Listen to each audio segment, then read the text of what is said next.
Good evening. මං හිතනවා එන කට්ටිය ඔක්කොම දැන් කනෙක්ට් වෙලා ඇති කියලා මියුට් කරලා මට පේනවා. ඕගොල්ලන්ට මේ වොයිස් එක ඇහෙනවද? මට රිප්ලයි එකක් දෙන්න මොන විදිහකින් හරි මේ වොයිස් එක හරියට ඕගොල්ලන්ට ඇහෙනවද? ඇහෙනවනේ. right. ගිය දැන් අපි මාස 6කට ඉස්සල්ලා කරපු සෙෂන් එකට හිටපු අය ඉන්නවද මෙතන? කලින් සැරේ හිටපු අය කවුරු හරි ඉන්නවද? ඔක්කොමලා අලුත් නේ මේ සැරේ. පළවෙනි වතාව දෙකෙනෙක් වෙන්නේ.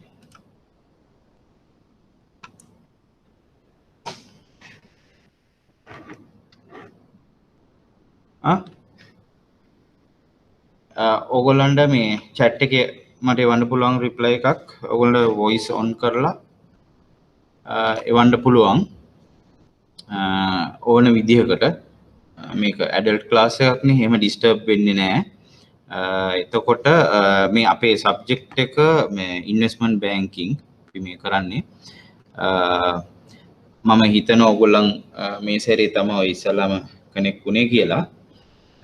ඕගොල්ලන්ට මේකේ ෂෙයා කරපු ෆයිල් එක ඇවිල්ලා තියෙනවද?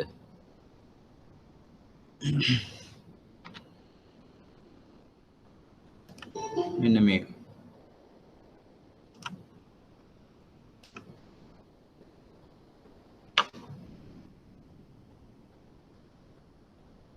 පොඩකින්ද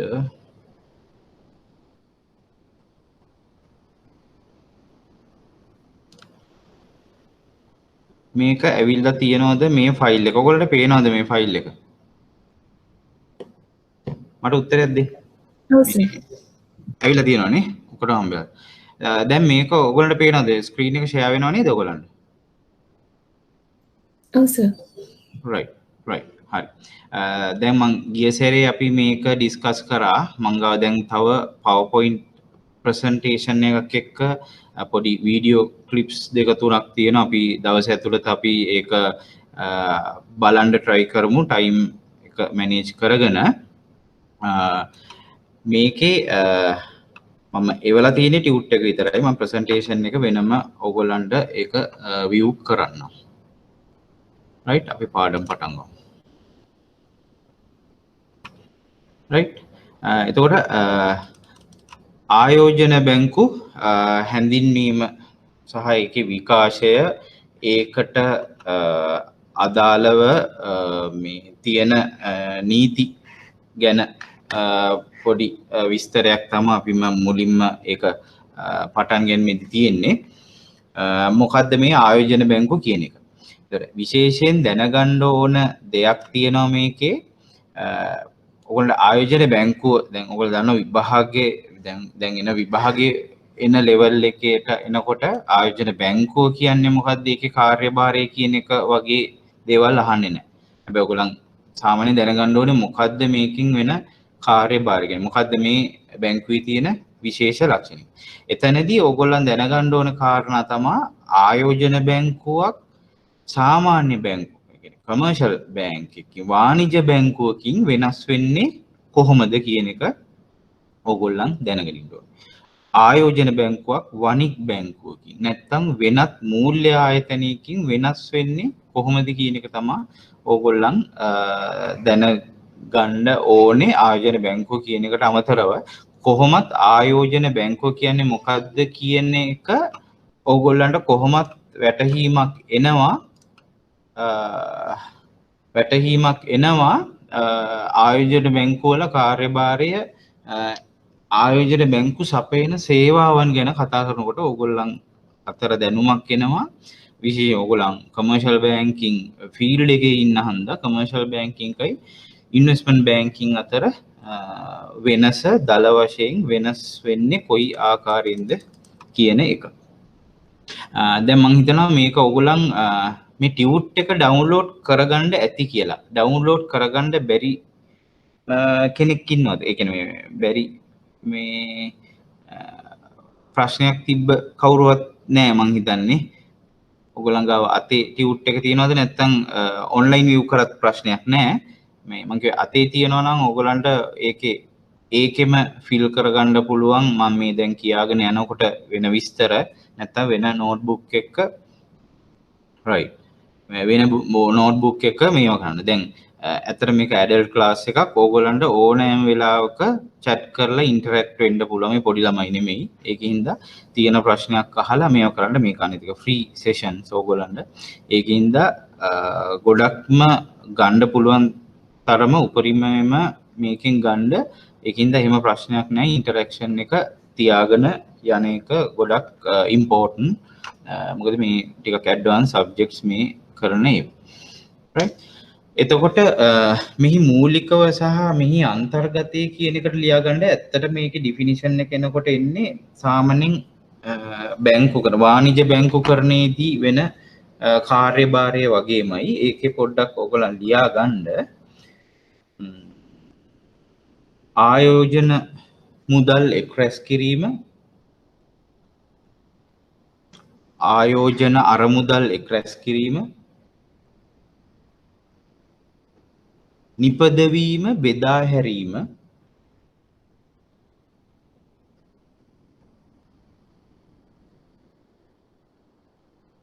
සහ කළමනාකරණයයි.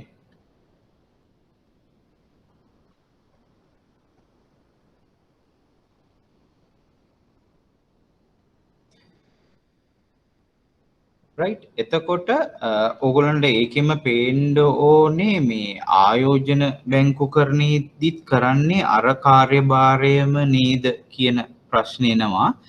හැබැයි ඒක වෙන ස්තරයකින් වෙන ලෙවල් එකකින් තමයි ආයෝජන බැංකුකරණය සිද්ධ වෙන්නේ. එතකොට ඒක වෙනස් වෙන මූලිකම අවස්ථා තුනක් පෙන්වන්න පුළුවන්. ඒතකොට දැන් commercial banking වාණිජ්‍ය බැංකුකරණය ගත්තොත් ඒක ගොඩක්ම network එකක් ශාඛා ජාලයක් කරා ඔය පල්ලෙහා තියෙනවා මූලික අවස්ථා කීපයකදී කියන තැනින් පල්ලෙහා point form එකෙන් ලියා ගන්න සේවා ජාලය. සේවා ජාලය මූලික කරගෙන ආයෝජන බැංකුවයි සාමාන්‍ය බැංකුකරණයේ වෙනස් වීමක් වෙනවා. මොකද සාමාන්‍ය බැංකුකරණයේදී සාමාන්‍ය තැන්පතුවක් ආරම්භ කිරීම සාමාන්‍ය ණයක් ලබා ගැනීමේ ඉඳන් ගොඩාක් සේවාවන් සිද්ධ වෙනවා ප්‍රාදේශීය වශයෙන්. උදාහරණයකට ට්‍රින්කෝ, ජැෆ්නා, වවුනියා, ගාල්ල, මාතර ඒ වගේ පළාත් බදව ගනුදෙනුකරුවන් කස්ටමර්ස්ලා කනෙක්ට් වෙනවා, සම්බන්ධ වෙනවා. එතකොට සේවා ජාලයක් පවත්වා ගන්න ඕනේ ඒ සාමාන්‍ය බැංකු සපයන සේවාවන්ගේ ඒ ලක්ෂණේ නිසා. ඒ කියන්නේ ඩිපොසිට් එක 5000යි නම් එයාට එහි ඉඳන් කනෙක්ට් වෙන්න බෑ. දැන් ඔන්ලයින් බැංකුකරණය තියෙනවා. ඒක වෙනම මේව එකක්.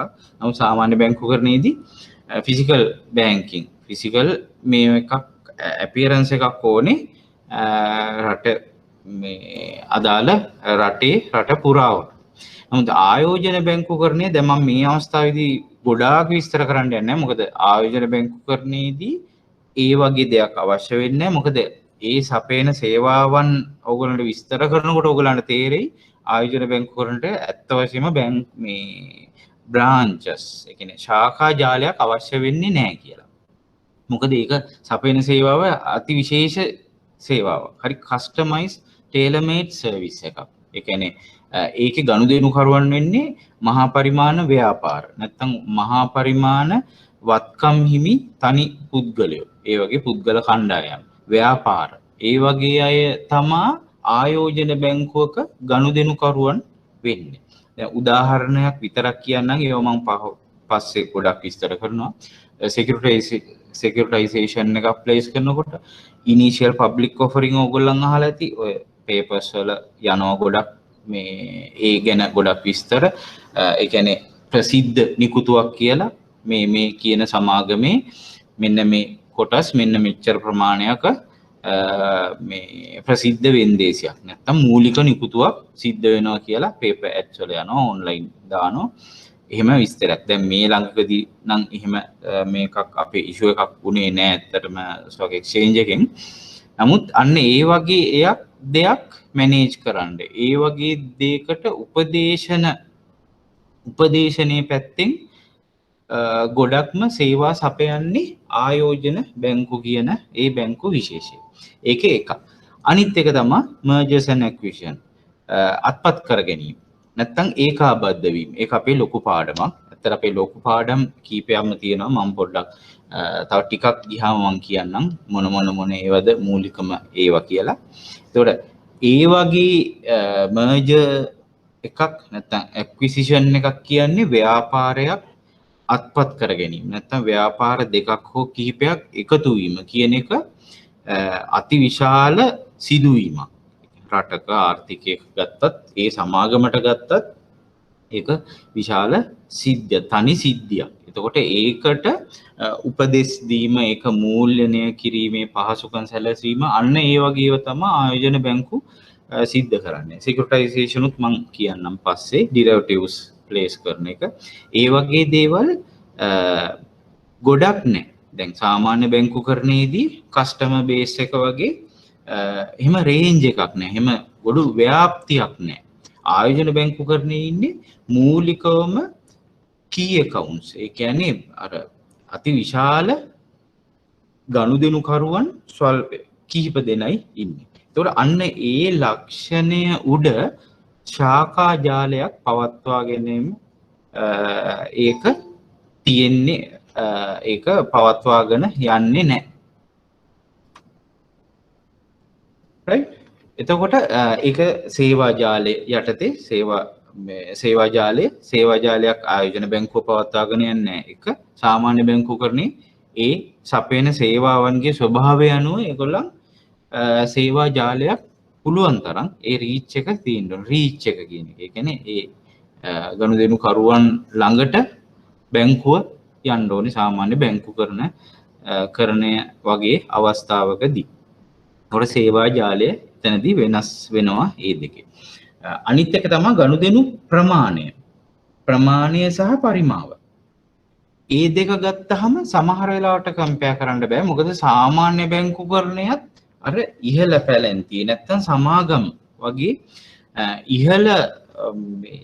ඉහළ කැපැසිටි එකක් තියෙන, ගොඩක් ලොකු කැපැසිටි එකක් තියෙන ක්ලයන්ට්ස් ලටත් සර්විස් කරනවා. දැන් key account management වෙනම එකක් යනවා. Bank of Ceylon වල තියෙනවා.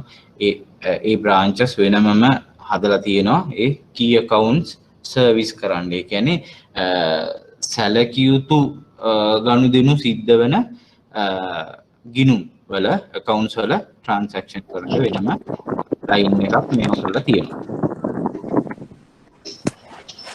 right?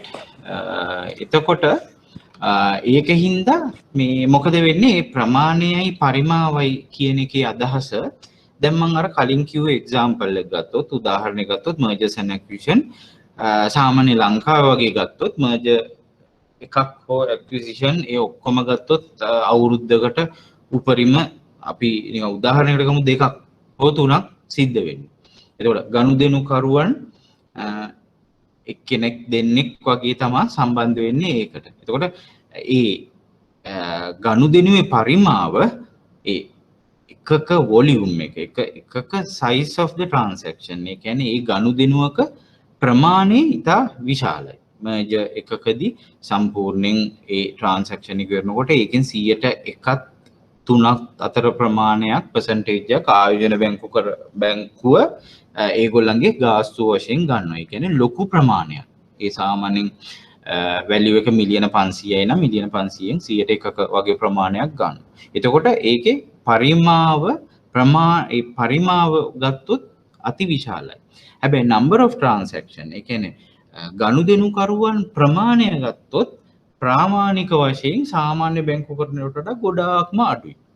මොකද සාමාන්‍ය බැංකු කරණයේ රුපියල් 1000 ඩිපොසිට් එකේ ඉඳන් රුපියල් ලක්ෂයේ ණයක් ගන්න ඒ ගනුදෙනු කරුවාගේ ඉඳන් අර ඉහළ පන්තියේ ඒ වෙන ගනුදෙනු වෙනකම්ම ලොකු රේන්ජ් එකක් තියෙනවා. ලොකු පරාසයක සාමාන්‍ය බැංකු කරුවන් ඒක නිරත වෙනවා. එතකොට ගනුදෙනු ප්‍රමාණය සහ පරිමාව කියන ඒ දෙවෙනි ලක්ෂණයට යටතේ ඒක ලියා ගන්න. මම බොහෝ විට මේ ඩික්ටේට් කරන්නේ මම කියන එකම ලියන්න කියලා කියන්නේ පුළුවන් තරම් ඕගොල්ලන්ට රෙකෝඩ් කරලා තියෙනවා. ආපහු ඕනනම් බලලා ඕගොල්ලන් අරන් ඕගොල්ලන්ගේ විදිහට ඒක ලියා ගන්න. ඒක ගොඩක්ම ඕගොල්ලන් දැන් විභාගේ අපි පහුගිය විභාගය ගැන මම කතා කරන්නම් සහ මම මේක යන විදිහ ගැන මම ඊට පස්සේ කතා කරන්නම්.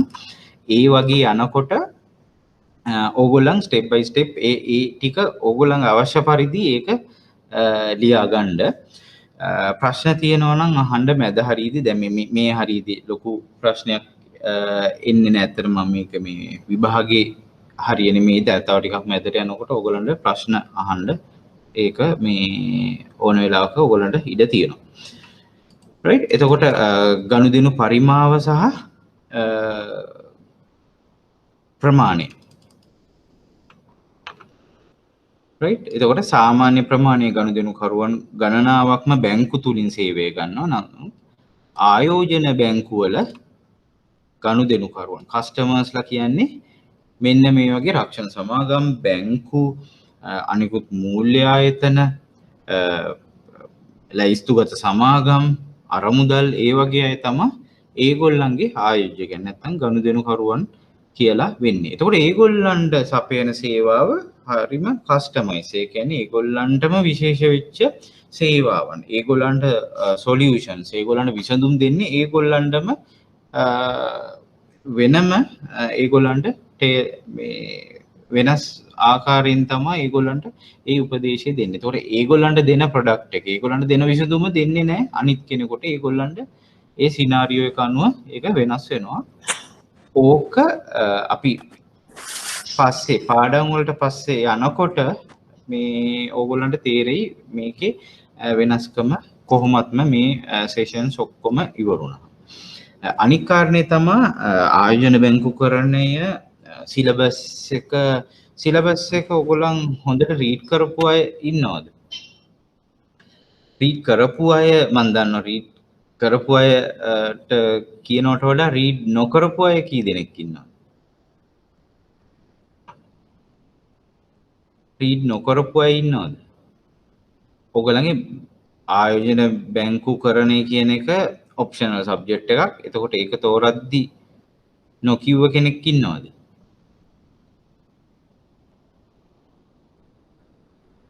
රයිට්. හරි. මං හිතනවා ඕගොල්ලන් දැනට ඒක කියලා නැහැ. ආයෝජන බැංකුකරණයේ සිලබස් එක කියන්නේ ආයෝජන බැංකු සපයන සේවාවන්.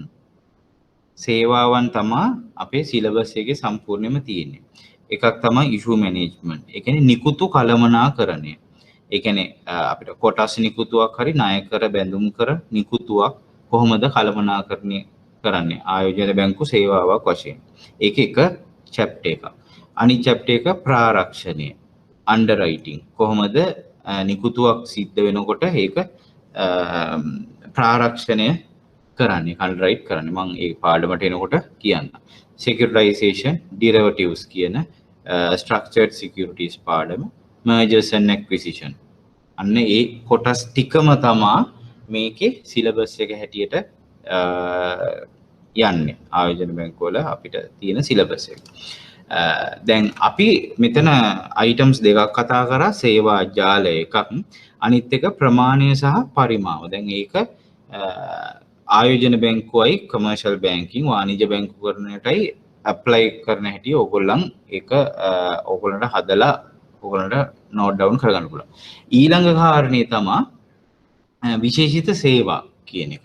දැන් ස්පෙෂලායිස් සර්විස් එක මම කිව්වා ඉස්සෙල්ලා කිව්වගේ බැංකුකරණයේදී ඒ ක්ලයන්ට් දෙන්නේ විශේෂිත වූ සේවාවක්. දැන් උදාහරණයක් විදිහට වෙල්ත් මැනේජ්මන්ට්, ෆන්ඩ් මැනේජ්මන්ට්, වෙල්ත් මැනේජ්මන්ට් වගේ ඒවා. ඒ කියන්නේ අරමුදල් කළමනාකරණය කියන අංශයේදී සම්පූර්ණ විශේෂිත සේවාවක් ලබා දෙන්නේ. ඒක කමර්ෂල් බැංකින් වලදී යම් ප්‍රමාණයකට ලැබෙනවා. නමුත් ඒක නෙමෙයි ඒකෙන් කියන්නේ. අපි බැංක් එකකට ගියාම කවුන්ටර් එක ඉස්සරහා එනකොට ඕගොල්ලන් ඇඩ්වයිස් කරනවා දැන් යන rates 3 months 6 months 1 year rates තව මොනවා හරි තියෙනවා නම් දැන් money market accounts ඕගොල්ලන් ටිකක් ඒක මාකට් කරනවා බැංකු වලින්. ඒ අමතරව විසඳුම් පරාසයක් නෑ. ඕගොල්ලන්ට එහෙම ස්කෝප් එකක් නෑ එහෙම මාර්ක් කරන්න. නමුත් අරමුදල් කළමනාකරණයේදී නැත්තම් වත්කම් කළමනාකරණය වගේ විෂයන් ගත්තොත් ආයෝජන බැංකුව එක සිද්ධ කරනවා. ඒක වෙන්නේ ඊට වඩා ගොඩාක්ම ඇඩ්වාන්ස් ලෙවල් එකකින්. ඒක ගොඩක්ම ඉහළ තලයේ සේවාවක්, විශේෂම සේවාවක් තමා එතනදී සපයන්නේ. රයිට්. එතකොට ඒක තමා වෙනස් වෙන මූලික අවස්ථා 3. මම ඒක අර ප්‍රසන්ටේෂන් එක ඔයාලට පෙන්නන්නම්. සේවා ජාලය ගනුදෙනු ප්‍රමාණය සහ පරිමාව ඔයාලට මේ ටික ලියා ගන්න පුළුවන්. ස්ක්‍රීන් එක පේනවා නේද?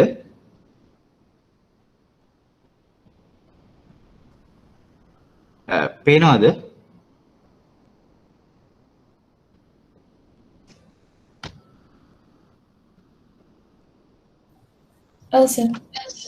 පේනවනේ. රයිට්. මේකෙන් ඕගොල්ලන්ට ඒක ලියා ගන්නත් පුළුවන්.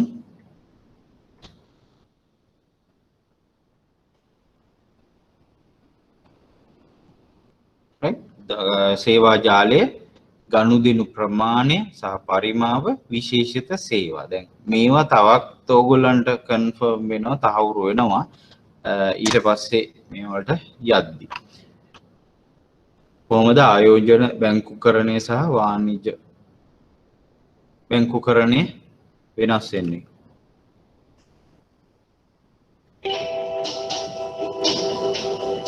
වොලියුම් එක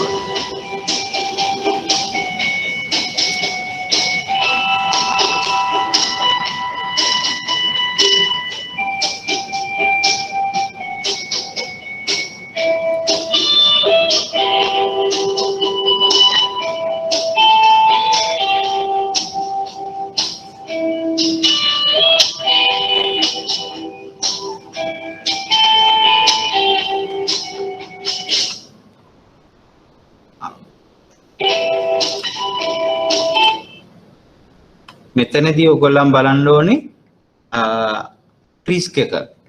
එතනත් ඕගොල්ලන්ට මෙන්ෂන් කරන්න පුළුවන්. මම ඒක කරේ නෑ මොකද මේක ගොඩක්ම මේ විස්තර කතා කරද්දී ඔයගොල්ලන්ට තේරුම් ගන්න පුළුවන් අපි 2008 9 වෙච්ච මූල්‍ය අර්බුදය එහෙම ගැන කතා කරනවා.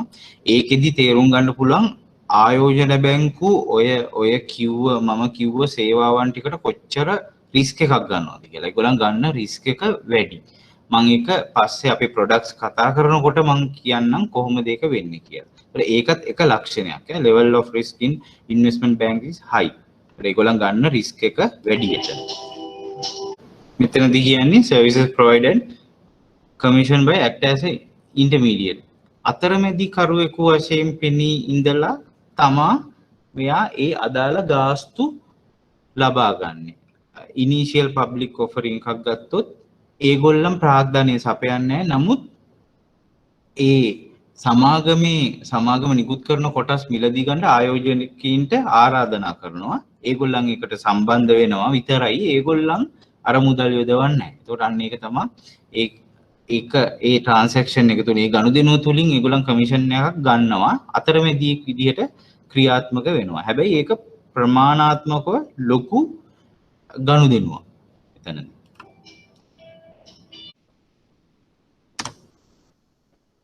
right. එතකොට ඒකෙන් ඔයගොල්ලන්ට පෙනෙනවා කොහොමද ආයෝජන බැංකු උපයන්නේ සහ කමර්ෂල් බැංක් සාමාන්‍ය වාණිජ්‍ය බැංකු කොහොමද උපයන්නේ කියලා. net interest margin එකෙන් ඔයගොල්ලන්ගේ lending මේ වලයි lend කරන එකයි deposit වලයි ඉන්ට්‍රස්ට් එකේ ගැප් එක තමයි net interest margin එක. ඒකෙන් තමයි ඔයගොල්ලන්ගේ ඒ බැංකු වල earnings commercial bank එකේ earnings තීරණය වෙන්නේ කොච්චරක් උපයනවද කියලා. අර fee base මේ services වලට අමතරව. ඒ කියන්නේ ඔයගොල්ලන් fee එකක් charge කරලා කරන service වලට අමතරව. right. ඒක තමයි ඒකේ ගනුදෙනු ආකාරයේ වෙනස් වීම. ඔව් කියන්න. අහන්න. ආයෝජන බැංකුකරණ සාමාන්‍ය බැංකුකරණයෙන් වෙනස් වන මූලික අවස්ථාවලට සේවා ජාලයයි විශේෂිත සේවයි ගනුදෙනු ප්‍රමාණයයි තව එකක් කිව්ව නේද සර්? ගනුදෙනු පරිමාවයි. ගනුදෙනු ප්‍රමාණයයි පරිමාවයි. ඒ දෙකක්ද සර්? මෙහෙමයි දෙකක් කියන්නේ ඒ කියන්නේ පරිමාව කියලා කිව්වේ size of the transaction එක ලොකුයි. දැන් උදාහරණයකට initial public offering එකක් එක business එකක් මිලියන 400යි 500යි බිලියන් එකයි ඒ වගේ. securitization එකක් ගත්තොත් බිලියන් එකක් සාමාන්‍ය funds මේව කරන්නේ. ඒකෙන් 100ට එකක් තමයි ආයෝජන බැංකුව charge කරන්නේ. ඒතර ඒක size එක, ඒක ප්‍රමාණය. පරිමාව තමයි ඒක. ප්‍රමාණය කියන්නේ number of transactions. දැන් number of transactions commercial banks වල වැඩි. ඒක ඇත්තටම කියනවා විභාගී ප්‍රශ්නයක් නෙමෙයි. නමුත් ඕගොල්ලන්ට මේ දෙක අතර වෙනස පැහැදිලි කරගන්න තමයි ඒක අවශ්‍ය වෙන්නේ. ඒ කියන්නේ අරකේ number of transactions වැඩි commercial banking වල, investment banking වල number of transactions අඩුයි. හැබැයි size of the transaction එකේ size එක වැඩි ආයෝජන බැංකුවල. size of the transaction සාමාන්‍ය බැංකුවක දල වශයෙන් සාමාන්‍ය හරි අඩුයි. මොකද පොඩි ඩිපොසිට් එකේ ඉඳන් ඒගොල්ලන් ගන්නවා ලොකු කස්ටමර් බේස් එකකින් තමයි ඒගොල්ලන් සර්වයිව් වෙන්නේ. quantity එක වැඩි. මේකේ quantity එක අඩුයි. හැබැයි එක transaction එක ප්‍රමාණය අති විශාලයි. ඒතකොට ඇත්තටම ඒකකින් ගන්න fee එක ඒගොල්ලන්ගේ මාස 3කට විතර ඇති ඒ profit එක ඒගොල්ලන්ගේ overheads cover කරන්න. හැබැයි සාමාන්‍ය බැංකුවකට ඉදිනදා ගොඩාක් transactions fees වල එකතුවකින් තමයි ඒගොල්ලන් කොහොම හරි ඒ ගන්න ලාභය ගන්න. right? හරිද? අනිත් එක විශේෂිත සේවා මම අනිත් කාරණේ කිව්වේ.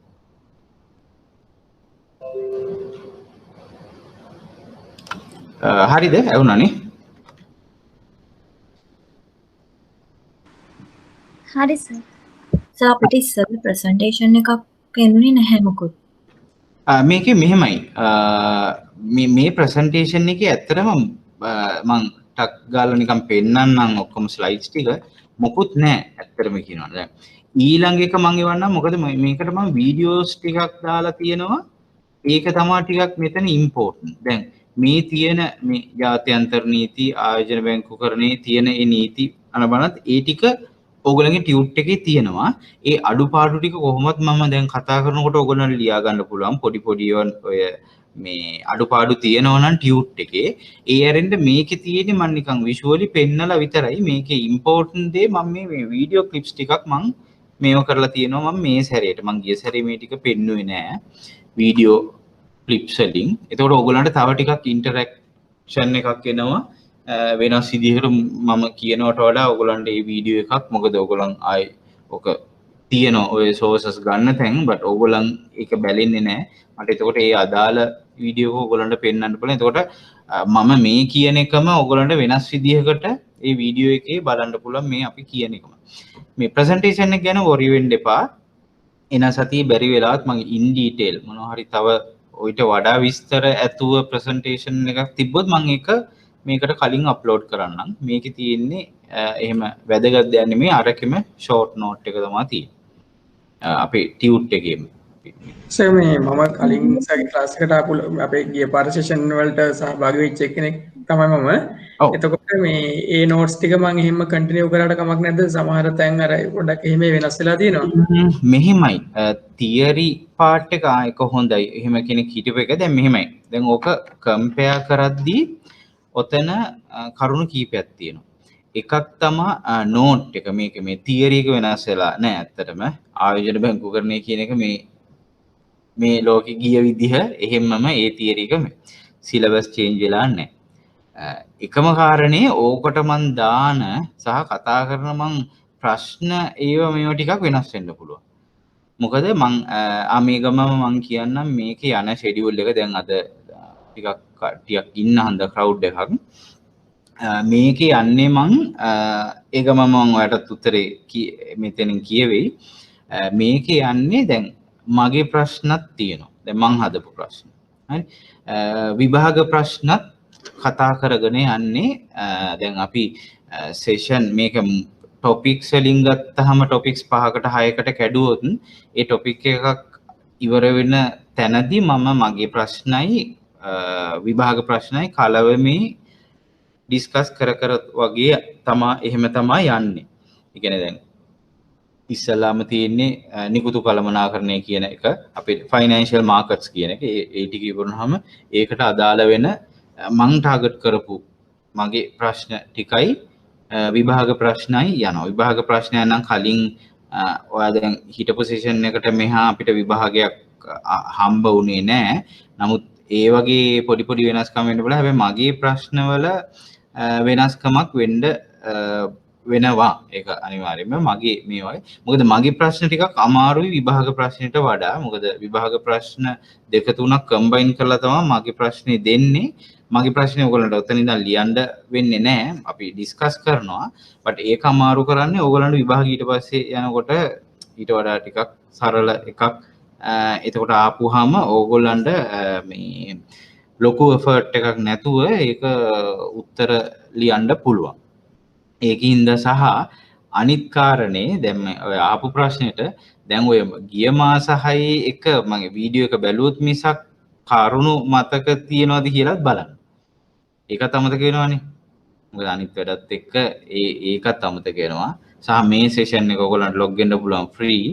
ඉතින් ආපහු බලන්න මොනවා හරි අලුත් දෙයක් කියන්නේ ප්‍රශ්න සහ මම කරන එකේ එක දැන් මේ සැරේ ගිය සැරේ මම වීඩියෝ ක්ලිප්ස් දැම්මේ නැහැ. මේ සැරේ බොඩි ක්ලිප්ස් උත් දාලා තියෙනවා. එතකොට මේ වගේ ඔයගොල්ලන් කෙටි සටහන් ඔයගොල්ලන් ඕකේ ඔයගොල්ලන් නෝට් ඩවුන් කරගන්න ඕගොල්ලන්ගේ භාෂාවෙන් ඒ ඔයගොල්ලන්ගේ ටෝන් එක හදාගන්න විභාගෙට ලියනකොට ඕවා කෙටි මේවා එන්න පුළුවන්.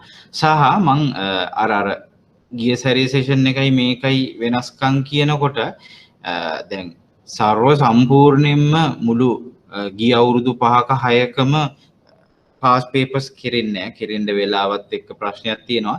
එතකොට ගිය සැරේ ගත්ත ප්‍රශ්න සෙට් එකෙන් අලුත් ප්‍රශ්න මම කතා කරන්න පුළුවන් මේ සැරේ එක. අනිත් එක ලියන ස්ටයිල් එක ගැන මම ගොඩක් කතා කරනවා.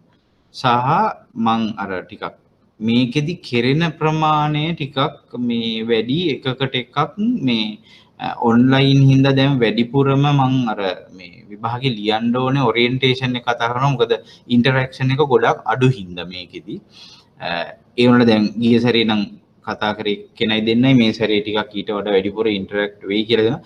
ඉන්ටරැක්ට් වැඩි වුණාද ඒකේ ඉෆෙක්ටිව් එක වැඩි. ඔයගොල්ලන්ගේ ප්‍රොඩක්ටිවිටි එක වැඩි. මොකද ඔයගොල්ලන් තව දෙයක් දැනගන්නවා. එක්කෙනෙක් ප්‍රශ්නයක් ඇහුවට ඔය 20 දෙනාම උත්තරයක් දැනගන්නවා. කෙනයි ප්‍රශ්නයක් අහන්නේ. නමුත් ඔය 20 දෙනා 25 දෙනාම ට උත්තරයක් හම්බ වෙනවා. ඒකින්ද මේ අහන්න තියෙන ප්‍රශ්නයක් නම් උනා. සහ මේවට කෙටි දේවල් ලියා ගන්න.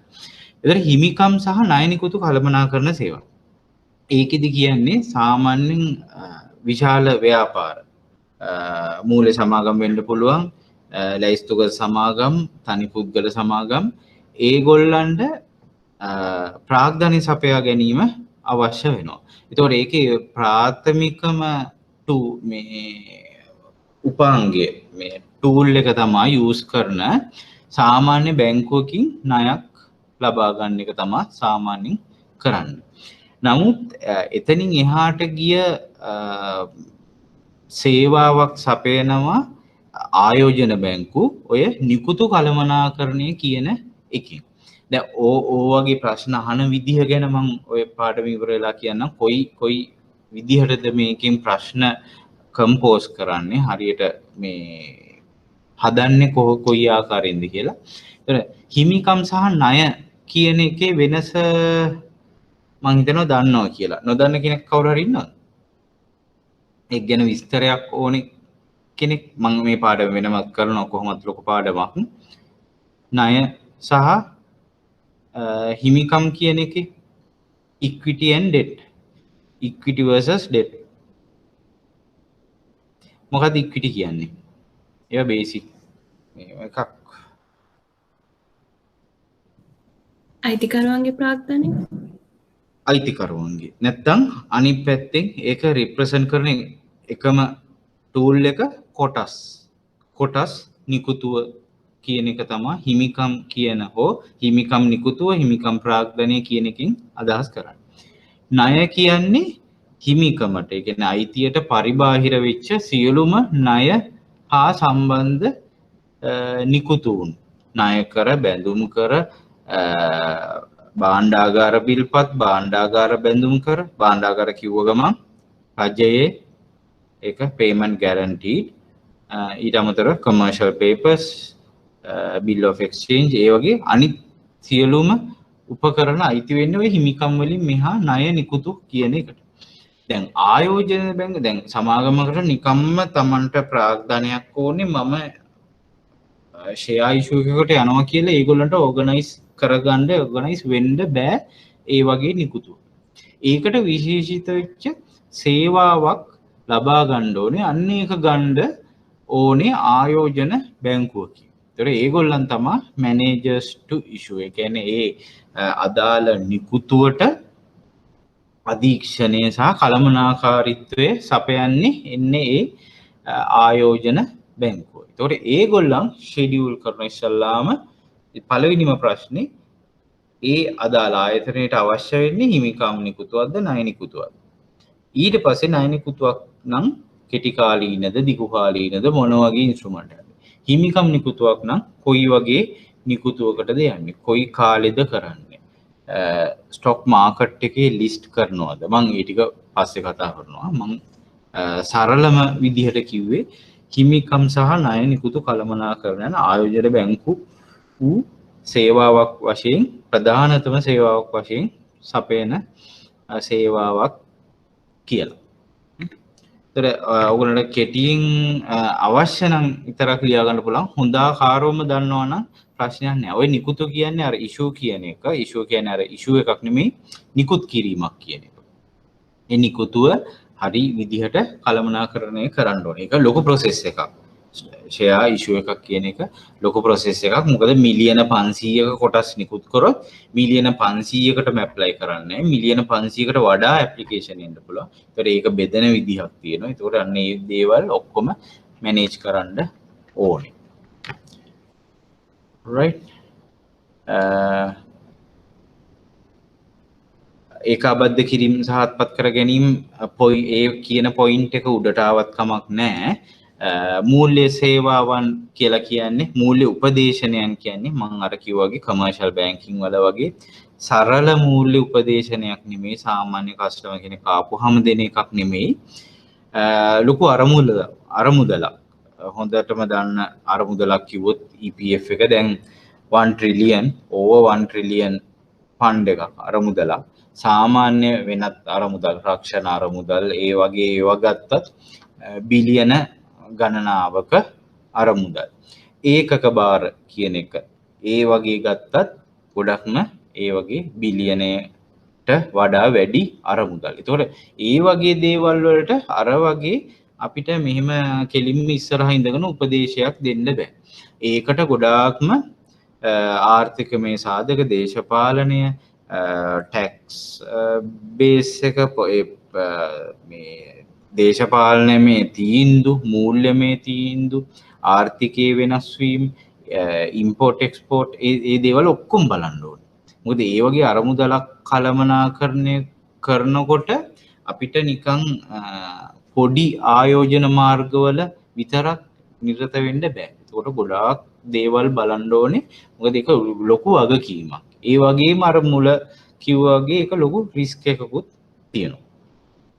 right ඒ රිස්ක් එක ගැන මම අර වීඩියෝ ක්ලිප් එකේ ඇත්තට තිබ්බේ. මම ඒක කොහොම හරි ප්ලේ කරනවා නම් මොකද ආයෝජන බැංකු ගොඩක්ම රිස්ක් ටේකර්ස්ලා ගොඩක්ම මේ සාමාන්‍ය බැංකු කරුවන්ට වඩා ගොඩක්ම ඒගොල්ලන් අවදානමක් ගන්නවා. මොකද ඒගොල්ලන්ගේ සයිස් එක හරි ලොකු ඒගොල්ලන්ගේ ට්‍රාන්සැක්ෂන් එක සපයන සේවාවන්ගේ විශාලත්වය ගොඩක් වැඩි හින්දා. ඒතර මූල්‍ය උපදේශන සේවාවන් ඒකයි තියෙනවා. තව උපදේශන සේවාවක් තියෙනවා mergers and acquisition වල. ඒ කියන්නේ ඒකාබද්ධ කිරීමකදී හෝ අත්පත් කර ගැනීමකදී සපයනු ලබන සේවාවනුත් මේකට අයිති වෙනවා.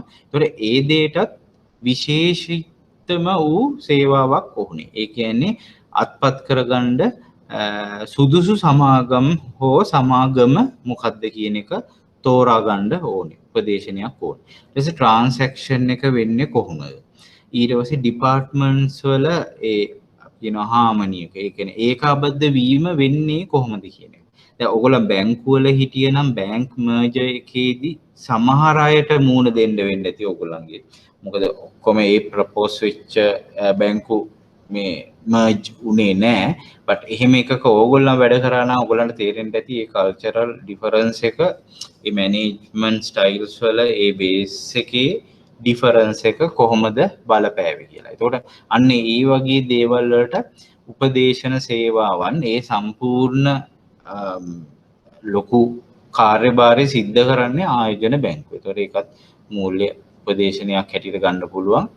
සමහරවිට එහෙම අත්පත් කරගන්න යනකොට ඒගොල්ලන් ණය ගන්නවා ඒ වෙනුවෙන්. ඒ අත්පත් කරගන්න යන සමාගම අන්න ඒකට මූල්‍ය උපදේශන සේවාවන් ලබා දෙනවා ආයෝජන බැංකුව. right? ඒතර ආයෝජන කළමනාකරණ සේවා. එතකොට ඔය හිමිකම් කළමනාකරණේ, වත්කම් කළමනාකරණේ මම ඔය පස්සේ කරනවා. ඒත් එක්ක ඔය අරමුදල් කළමනාකරණේ එන්නේ කියන සේවාවන්, ඒ සපේන සේවාවන් තමයි ආයෝජන කළමනාකරණයටත් අයිති වෙන්නේ. right? එතකොට එතන ඒක ඇතුලේ මූල්‍ය උපදේශන සේවාවකුත් තියෙනවා. right? හැබැයි ඒ ඔක්කොම අර අපි සපේන සාමාන්‍ය කමර්ෂල් බැංකර්ස්ලා සපේන සේවාවට වඩා උඩ මට්ටමක තමයි ඒක තියෙන්නේ. right? ඒතර ණය සම්මේලනය කියන්නේ අපේ පොඩි පාඩමක්, පොඩි කොටසක්. ඇත්තටම කියනවා නම් මේ උඩින් ඉඳන් බැලුවොත් මේක තමයි සම්පූර්ණ සිලබස් එක. ඕගොල්ලන්ට කවර් කරන්න තියෙන සිලබස් එක මෙන්න මේක. මේකේ ලොකුම ඒරියාස් වෙන්නේ පළවෙනි එක හිමිකම් සහ ණය නිකුතු කළමනාකරණය එන්නේ මූල්‍ය වෙළඳපොළ යටතේ. අන්න ඒක තියෙනවා. ඊට අමතරව ඒකාබද්ධ කිරීම සහ අත්පත් කර ගැනීමේ සේවා කියන එක. අනිත් එක තියෙන්නේ සිකියුරිටයිසේෂන්, සුරකුම් කරණය සහ ව්‍යුත්පන්න සුරකුම් කියන්නේ ඩිරවටිව් සිකියුරිටිස් කියන එක. අන්න ඒක තමයි ඒ පාඩම් තුන ටිකක් ලොකු පාඩම්. අනිත් ඒවා කෙටි පාඩම්. හැබැයි කෙටි ඒ වගේ ලොකු ප්‍රශ්න එනවා. මම ඒක කියන්නම් ඒ ලෙවල් එකට එනකොට ඒ කාලේ. ණය සම්මේලන සේවාව කියන්නේ ඕගොල්ලන්ට මේ වයිට් බෝඩ් එක පේනවද? පේනවා සර්. පේනවනේ. ලොකෝට පේනවද? ඒ කියන්නේ ෆුල් ස්ක්‍රීන් එකට පේනවද? ඔව් සර්. හරි. right. දැන් ණය සම්මේලන සේවාව කියලා කියන්නේ මෙන්න මේ වගේ එකක්.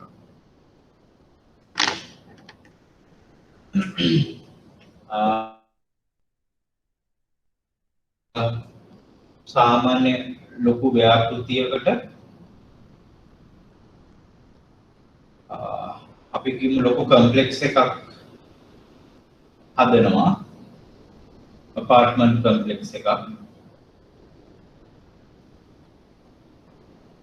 ඔය වගේ ලොකු apartment complex එකක්, උදාහරණයක් ඔය ජෝන් කීල්ස් එකේ waterfront project එක වගේ ලොකු apartment complex එකක් හදනවා. තනි ඒ මේක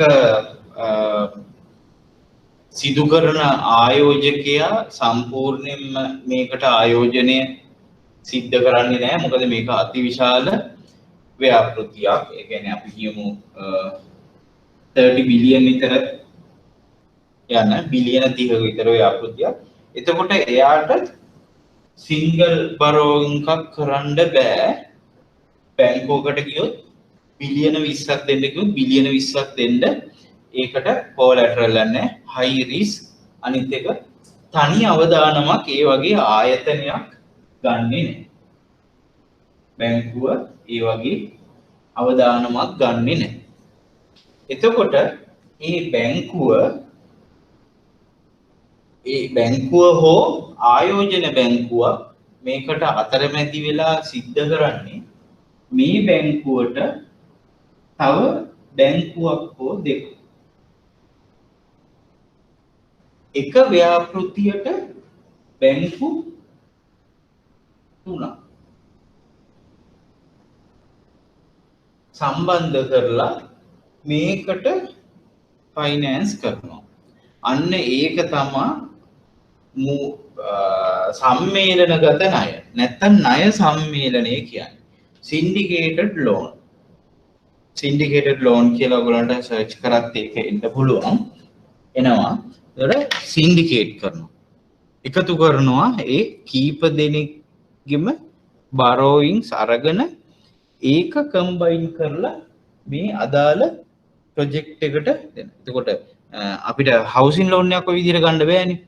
අපි කියමු අපිට මේ නිවාස ණයක් ගන්නවල නිවාස ණයක් ඒ අදාළ ඩොකියුමන්ට්ස් ටික එක තනි බැංකුවකට දුන්නාම ඒ බැංකුවෙන් ඒක සපයනවා. හැබැයි ඒකම දීලා අපහු වෙන තැනක මේව කරන්න බෑ. හැබැයි නමුත් මේ මොඩල් එකේදී එක ව්‍යාපෘතිය හැබැයි අරක 3 දෙනෙකුට දෙන්නෙකුට හෝ 3 දෙනෙකුට මාර්ගයෙන් අරමුදල සපයා ගන්නවා ඒ තනි ව්‍යාපෘතියට. අන්න ඒ වගේ මොඩල් එකක් තමයි ණය සම්මේලන සේවාවන් කියන එකේ අදහස් කරන්නේ. හරි ඒකත් අපි වෙනමම කරනවා. ඕනනම් ඔයගොල්ලන් කෙටියෙන් එකේ නෝට් එකක් දාගන්න දැන ගැනීම සඳහා. right ඊට අමතරව ඒකාබද්ධ කිරීම සහ අත්පත් කර ගැනීමේ සේවා සහ උපදේශන. ඒකට අදාළ වන උපදේශන. ඒතකොට ඒකෙදි මම කියව එක ලොකු මාතෘකාවක්. ඒකාබද්ධ වීමේ විවිධ ආකාර තියෙනවා. අත්පත් කර ගැනීමේ විවිධ ආකාර තියෙනවා. ඒක සිද්ධ වෙනකොට ඒ සමාගම් වල ඇති වෙන වෙනස්කම් ඒගොල්ලන් ඒකට ප්‍රතිචාර දක්වන විදිහ ඒ වගේ ගොඩාක් දේවල් අපි කතා කරනවා mergers and acquisition පාඩමේදී. ඒක ගොඩක් පොපියුලර් ඒරියා එකක් කියන්නත් පුළුවන් විභාගයේදී. එතකොට ඒ ටික අපි පස්සේ කරනවා. ඒකාබද්ධ වීමක් කියන්නේ මොකද්ද? අත්පත් කර ගැනීමක් කියන්නේ මොකද්ද කියන එක ගැන. right එතකොට මේකෙදි ඒකාබද්ධ කිරීමක් කියන්නේ සමාගම් දෙකක් එකට එකතු වීම හවුලේ. ඒ කියන්නේ ඒ සමාගම් දෙකේ කැමැත්ත මත එකට එකතු වීමක් තමයි ඒකාබද්ධ වීම කියන එකේ අදහස වෙන්නේ. අත්පත් කර ගැනීමක් කියන්නේ එක් සමාගමක් අනිත් සමාගමක් බලහත්කාරයෙන් තමන් යටතට ලබා ගැනීමක්. හරි ඒක කොටස් වෙළඳපොලේ වෙන ආකාරය වෙනස්. පෞද්ගලික සමාගමක් නම් ඒක වෙන ආකාරය වෙනස්. right එතකොට ඒ වගේ වෙනස්කම් තියෙනවා. ක්ලාසිෆිකේෂන්ස් ගොඩක් තියෙනවා. ඒකේ ගොඩක් අපි ජජ් කරන්න ඕනේ උපදේශන සේවාව, වැලුවේෂන් ඒ වගේ ගොඩක් ඒරියා එකක් තියෙන කොටසක් තමයි ඒකාබද්ධ කිරීම අත්පත් කර ගැනීම කියන කොටසේ තියෙන්නේ. right ඊළඟට ප්‍රාරක්ෂණය කියන්නේ අන්ඩර්රයිටින් කියන එක. ඕගොල්ලන් ඔක print out අරන් තියනවා නම් පුළුවන් තරම් මේ වගේ ඉංග්‍රීසි වචනේ ඉංග්ලිෂ් term එක අනිවාර්යෙන්ම දාගන්න. loan syndication, investment management, right equity and debt issue management, mergers and acquisition, underwriting කියන. ඒතර ප්‍රාරක්ෂණ සේවා ගත්තහම ඒකෙදි සරලවම මම කියනවා නම් ඒකෙදි කියන්නේ යම් කිසි නිකුතුවක් අපි කියමු හිමිකම් කොටස් නිකුතුවක් සිද්ධ කරා කොටස් නිකුතුව අපිට ගැරන්ටි කරන්න බෑ අපිට හරියටම තහවුරු කරන්න බෑ මිලියන 500ක් කියන්නේ මිලියන 500ක නිකුතුවක් මිලියන 500කම කොටස් වෙළඳපොලේ විකිණේ කියලා. මොකද ඔය දැන් අපි උඩ කතා කරා වගේ මේ ඉෂුව මැනේජ්මන්ට් එකේදී ලොකුම ප්‍රශ්නයක් තමයි අහන සමාගමට අවශ්‍ය වෙන අරමුදල කොච්චරක්ද කියලා. මොකද මේ දෙකම සිද්ධ කරන්නේ සමාගමට ප්‍රාග්ධනය රැස් කරගන්න. ඒතකොට ඒකට මොන වගේ දෙයකටද මේ කියන මිලියන 500 අවශ්‍ය වෙන්නේ කියලා. එතකොට ප්‍රාරක්ෂණයේදී කරන්නේ ඒ කියන මිලියන 500 අනිවාර්ය වශයෙන්ම සමාගමට ලැබෙනවා කියලා කරන ලබන රක්ෂණයක් තමයි ප්‍රාරක්ෂණය කියන්නේ. ඒ කියන්නේ මිලියන 500ක් නිකුත් කරනවා ප්‍රාරක්ෂක අපි කියමු ආයෝජන බැංකුවක් ඉදිරිපත් වෙලා ඉන්න ප්‍රාරක්ෂණයට ඒකෙදි කියන්නේ ආයෝජන බැංකුව අදාළ සමාගමට කියනවා ඔයා නිකුත් කිරීම සිද්ධ කරන්න මිලියන 500 ඒක අපි හරියටම සම්පූර්ණ වශයෙන්ම ආයෝජකයෝ මිලදීලා ගත්තේ නැත්නම් අපි ඊතුරු බැලන්ස් එක අපි මිලදීලා ගන්නවා කියලා. අපි කියමු මිලියන 400යි විකුණුනේ. අනිත් මිලියන 100ත් ඒ අන්ඩර්රයිටිං එකේදී කවර් වෙනවා. මිලියන 500 කවර් වෙනවා. එතකොට මේ මිලියන 100 ඒ ප්‍රාරක්ෂණ ආයතනයේ මිලදී අරන් ඒ අරමුදල් මිලියන 500 අර සමාගමට දෙන්න බැඳිලා ඉන්නවා. කොටින්ම කියනවනම් ෂෙයා ඉෂුව එක ඉන්ෂුවර් කරන එක. කොටස් නිකුතුව හෝ ණය නිකුතුව රක්ෂණය කිරීමක් තමයි ප්‍රාරක්ෂණයේදී සිද්ධ වෙන්නේ. ඒක අපි කෙටි මාතෘකාවක් මූල්‍ය වෙළඳපොළ යටතේ අපි ඒක කතා කරනවා පස්සේ. මෙහෙම මේක ගොඩාක් ගැඹුරට නෙමෙයි දල වශයෙන් මේ ටිකේ තේරුම ඔයගලන්ට තේරුම් ගියාද කියලා කියන්න පුළුවන් නේ? ප්‍රශ්නයක් නැහැනේ.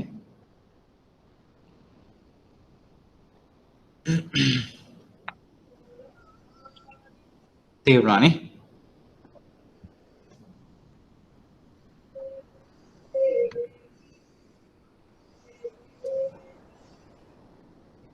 right ඒ ඕගලන්ට අවශ්‍ය කෙටි සටහන් තියෙනවා නම් ඒ වගේ ඒක පොඩ සටහන් කරගන්න. right එතකොට දැන් තව එකක් මම කියන්න ඕනේ දැන් විභාගයට ආපු ප්‍රශ්නයක් මෙන්න මේක ඇතුළේම මම කියන්නම් ලංකාවේ ඇතුලේ ආයෝජන බැංකුවල කොහොමද සේවාවල ව්‍යාප්තිය කියලා. එතකොට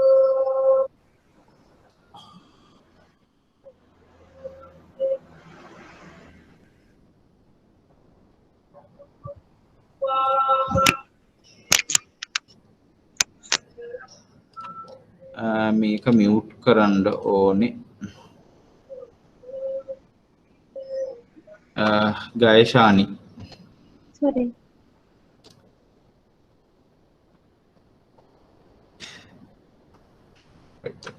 මේ එතකොට අපි ප්‍රසන්ටේෂන් එකේ ගත්තොත් අපි ඒ ටිකමයි තියෙන්නේ. ඒකින්ද එක කලබල වෙන්න එපා.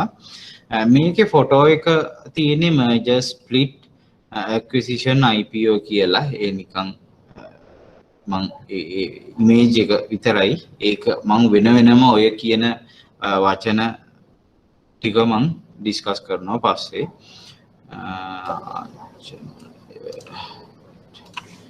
වීඩියෝ එක පේන්නේ නැහැ කියන්නේ. right එතකොට දැන් මෙන්න මේකෙදි මං ඉස්සල්ලාම කියන්නම් ලංකාව තුල ආයෝජන බැංකු කර්මාන්තය ගත්තොත් ලංකාවේ දැන් ආයෝජන බැංකුව කියන එකත් දැන් ඕගොල්ලන්ට සාමාන්‍ය අයිඩියා එකක් තියෙනවා කොච්චර වැදගත් දෙයක් මේ ඉකොනොමි එකක ආර්ථිකයක සිද්ධ කරනවද කියලා. හැබැයි ආයෝජන බැංකු සාමාන්‍ය කමර්ෂල් බැංකින් වාණිජ බැංකු තරම් අපේ ආර්ථිකයේ එච්චර පොපියුලර් නැහැ. නැත්නම් ව්‍යාප්ත වෙලා නැහැ. ඒකට හේතු මොකක්ද කියලා මේක ළඟ අවුරුද්දක නෙමෙයි අවුරුදු 3කට ඉස්සර ඉස්සල්ලා අපේ 2017 වගේ 18 වගේ පේපර් එකක අන්න එහෙම ප්‍රශ්නයක් අහලා තියෙනවා. ඇයි මේ ආයෝජන බැංකු ඉච්චර ප්‍රචලිත නැත්තේ? නැත්නම් ආයෝජන බැංකු සේවා ගැන වැඩි දැනුමක් නැත්තේ කියන එකට උත්තරයක් තියෙනවා.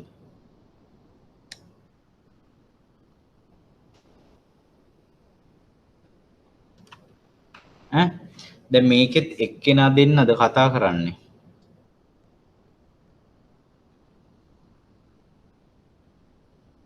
ලොකු ලිස්ට් එකක් තියෙනවා. මොකක් වෙන්න ඇද්ද? සාමාන්‍ය බැංකු සහ වාණිජ මේ සාමාන්‍ය බැංකු සහ ආයෝජන බැංකු වල වෙනස්කම් ටික ලිව්වම මෙතෙන්ට හරියයි. ඔව් ඒක ටිකක් ඇයි අරක බරපතලයි. එහෙමද? අර සේවාවන් ටිකක් බරපතලයි ටිකක්. දැන් ඕගොල්ලන් සුරකුම්කරණයක් කියන එක අහලා තියෙනවනේ නේ? සිකියුරිටයිසේෂන් තියෙනවද? ඔව් සර්. right. එතකොට ඒකෙන් වෙන්නේ මොකද්ද? ඒකේ වැදගත්කම කොටස් නිකුතුවක් දැන් කොට ඔයගොල්ලන් ෂෙයා ඉෂුව එකකට ඔයගොල්ලන් මේ වෙලා ෂෙයාස් අරන් තියනද? ඉනිෂියල් පබ්ලික් ඔෆර් එකකින්. මං ක්ලාස් එකේදී ගොඩාක් මේ දේවල් අපි අර ඉන්ටරැක්ෂන් එකක් එක්ක කතා කරනවා. දැන් මේ ඔන්ලයින් හින්දා අමාරුයි. නමුත් දැන් ගිය සැරේ දැන් මම කියද්දි ගොඩක් අය මියුට්. ඒකට මේකේ පුළුවන් තරම් අපි බලමු මේ ඉන්ටරැක්ට් වෙලා මේව කරන්න. ෂෙයා ඉෂුව එකකට කවුරු හරි ඉනිෂියල් ඔෆර් එකකදී ඔයගොල්ලෝ රෙජිස්ටර් වෙලා පස්සේ ගන්නත් පුළුවන්. නමුත් ඉනිෂියල් ඔෆර් එකකදී නේ එතකොට IPO එකක් ඊට පස්සේ ඩිරෙවටිව් සිකියුරිටිස් කියනවා. ඩිරෙවටිව්ස් කියනවා මේකේ ගොඩක් අඩුයි ලංකාවේ මේ වෙනවා. ගොඩක් බැංක්ස් වල ට්‍රෙෂරි වලින් පිටරට ඩිරෙවටිව්ස් එහෙම ගන්නවා.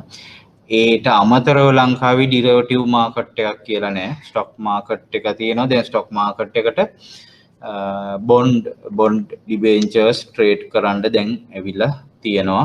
අලුතෙන් ඒ ප්ලැට්ෆෝම් එක අරකටම ජොයින් කරලා තියෙනවා. හරි. ඒතකොට ඒ සර්විසස් ටිකක් වෙනස් නේ. ඒකෙන්ම තේරෙනවා අර වගේ ටිකක් ප්‍රචාරණයක් ආයෝජන බැංකු වල නෑ. ඒක එකක්. අනිත් එක සමාගම් වුණත් හරි ලේසියෙන්ම කැමති මේක ඔයගොල්ලෝ වෙන පැත්තක ලියා ගන්නවා නම් ආයෝජන බැංකු ලංකාව තුල ඊතරම් ව්‍යාප්තියක්, ඊතරම් ප්‍රචාරයක් ඇති නොවන්නේ ඇයි කියන එක වගේ ලියා ගන්න ඕන නම් ඔය පැත්තකින්. මොකද එක සැරයක් අහපු එකක් මේක. හැබැයි ගිය අවුරුදු 6කට විතර එක වාරයක්. නමුත් ඔයගොල්ලන් එහෙම chance එකක් ගන්න ඕනේ නැහැ. ඔයගොල්ලෝ එක පොඩක් නෝට් එකෙන් බාහිරව පොඩ්ඩක් ලියා ගන්න.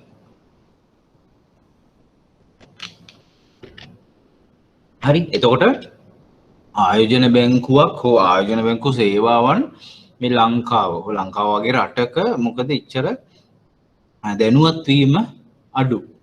මොකද ඔය දැන් අතරම ෂෙයා ඉෂුව එකක් ගැන ගොඩක් කෝපරේට්ස් ගොඩක් අය වැඩි දැනුමක් නැහැ. සිකියුරිටයිසේෂන් එකකින් ප්‍රාග්ධනය සපයා ගන්න පුළුවන් කියලා ගොඩක් අය දන්නේ.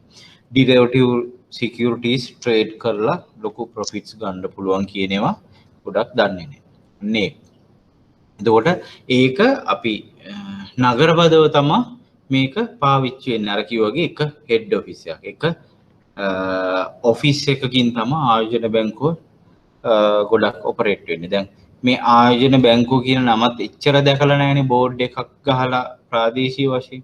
මේ NDB ඉන්වෙස්ට්මන්ට් බැංක් එකේ තියෙන ඔය නවමාවතේ හරියේ. ඒතොර ඒගොල්ලන්ගේ බ්‍රාන්චස් නැහැ. ඒගොල්ලන්ගේ ඒ හෙඩ් ඔෆිස් එකේ විතරයි. මොකද ස්පෙෂල් අසයින්මන්ට්ස් විතරයි ඒගොල්ලන් කරන්නේ. අසයින්මන්ට්ස් කියන්නේ ඔය වගේ IPO එකක් ආවොත් සිකියුරිටයිසේෂන් එකක් ප්ලේස් කරන්න උනොත්. එතකොට ඒකට සම්බන්ධ කරගන්න ඕනේ අර බැංකුවේ ට්‍රෙෂරි එක. ඒකේ ට්‍රෙෂරි එක through තමයි ෆයිනෑන්ස් ඩිපාර්ට්මන්ට් එක හරි ට්‍රෙෂරි එක හරහා තමයි ඒ අදාළ සර්විස් එක මෙන්න. එතකොට ඒක හින්දම සාමාන්‍ය සමාජයට මේ සේවාවන් ගැන දැනුම යන්නේ නැහැ. ඒතර ආයෝජන බැංකු ගැන දැනුම අඩු වෙන්නේ එතනත් හේතුවක් වෙනවා. හරි. එතකොට මේ ඒකින්ද අනිත් කාරණේ තමයි ආයෝජන බැංකුවල සේවාවන් ගන්න තරම් අතිවිශාල දැවැන්ත ව්‍යාපාර ලංකාවේ අඩුයි.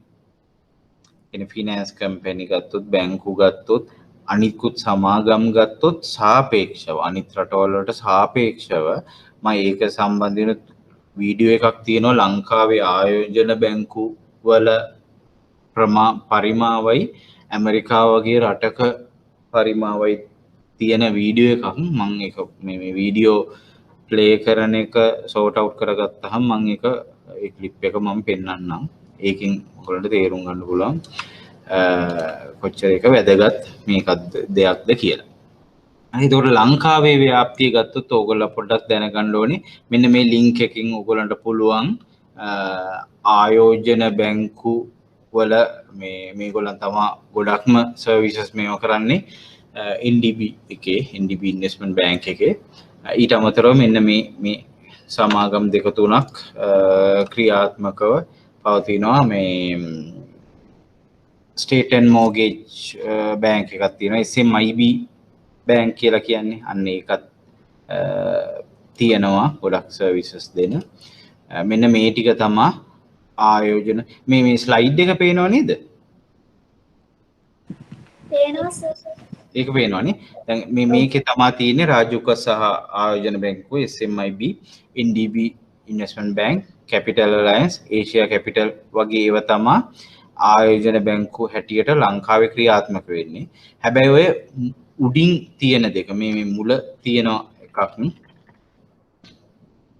මුලින්ම තියෙන දෙක තමයි ඇත්තටම ආයෝජන බැංකුව වශයෙන් ක්‍රියාත්මක වෙන්නේ. හැබැයි Capital Alliance, Asia Capital තව ඔය වගේ දෙකක් තුනක් තියෙනවා. ඒගොල්ලන් ආයෝජන මේ බැංකු සේවාවන් සපයනවා විතරයි.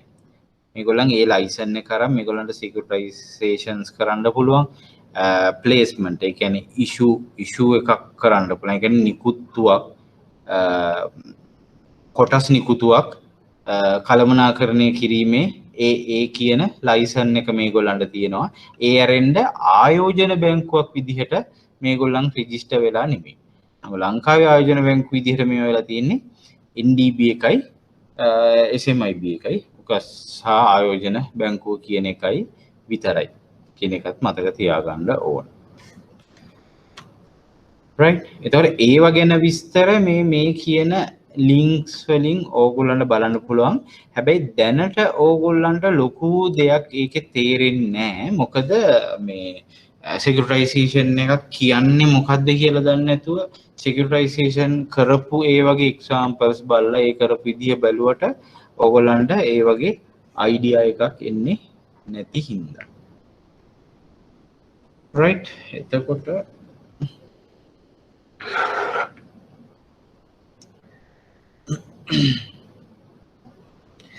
අර ලංකාව තුළ ආයෝජන බැංකු සේවාවන් එතරම් ව්‍යාප්තියක් නොතිබීමට හේතු විදිහට ඕගොල්ලන්ට දාන්න පුළුවන් ලංකාව වගේ රටවල ව්‍යාපාර සාම්ප්‍රදායික ප්‍රාග්ධන සම්පාදන මාර්ගය වලට යොමු වී සිටීම. මොකද ඒගොල්ලන් මොනවා හරි අරමුදල් අවශ්‍යතාවයක් මොනවා හරි සල්ලි හදිසියකට ප්‍රාග්ධනයක් අවශ්‍ය වුණාම සමාගම දුවගෙන ඉන්නේ බැංකුවකට බැංකු ණයක් ගන්න. ඒක කෝපරේට් ලෝන් එක. ඒකට අර වගේ විශේෂිත සේවාවන් ගැන දැනුමක් නැහැ. ඒකට සාමාන්‍ය බැංකු වාණිජ්‍ය බැංකු වල අනිත් එක තමයි වාණිජ්‍ය බැංකු වල තියෙන ওই ණය කියන ණය දෙන වගේ සේවාවන් ගැන ලොකු ප්‍රචාරයක් ලංකාවේ තියෙනවා. ණය සැපයීම ගැන. ඒකට ආයෝජන බැංකු වගේ අය සපයන විශේෂිත ඒ ණයම තමයි. නමුත් ඒ විශේෂිත වෙච්ච ටූල්ස් ගැන හරි දැනීමක් එන්නේ නැහැ. අරගොල්ලන්ගේ ගොඩක් මාකටිං තියෙනවා කමර්ෂල් බැංකින් වල ඒගොල්ලන්ගේ ප්‍රොඩක්ට්ස් ගැන. හැබැයි ආයෝජන බැංකුව ඒ වගේ ප්‍රොමෝට් කරන්නේ නැහැ. ඒගොල්ලන් යොමු වෙලා ඉන්නේ පොඩි බේස් එකකට.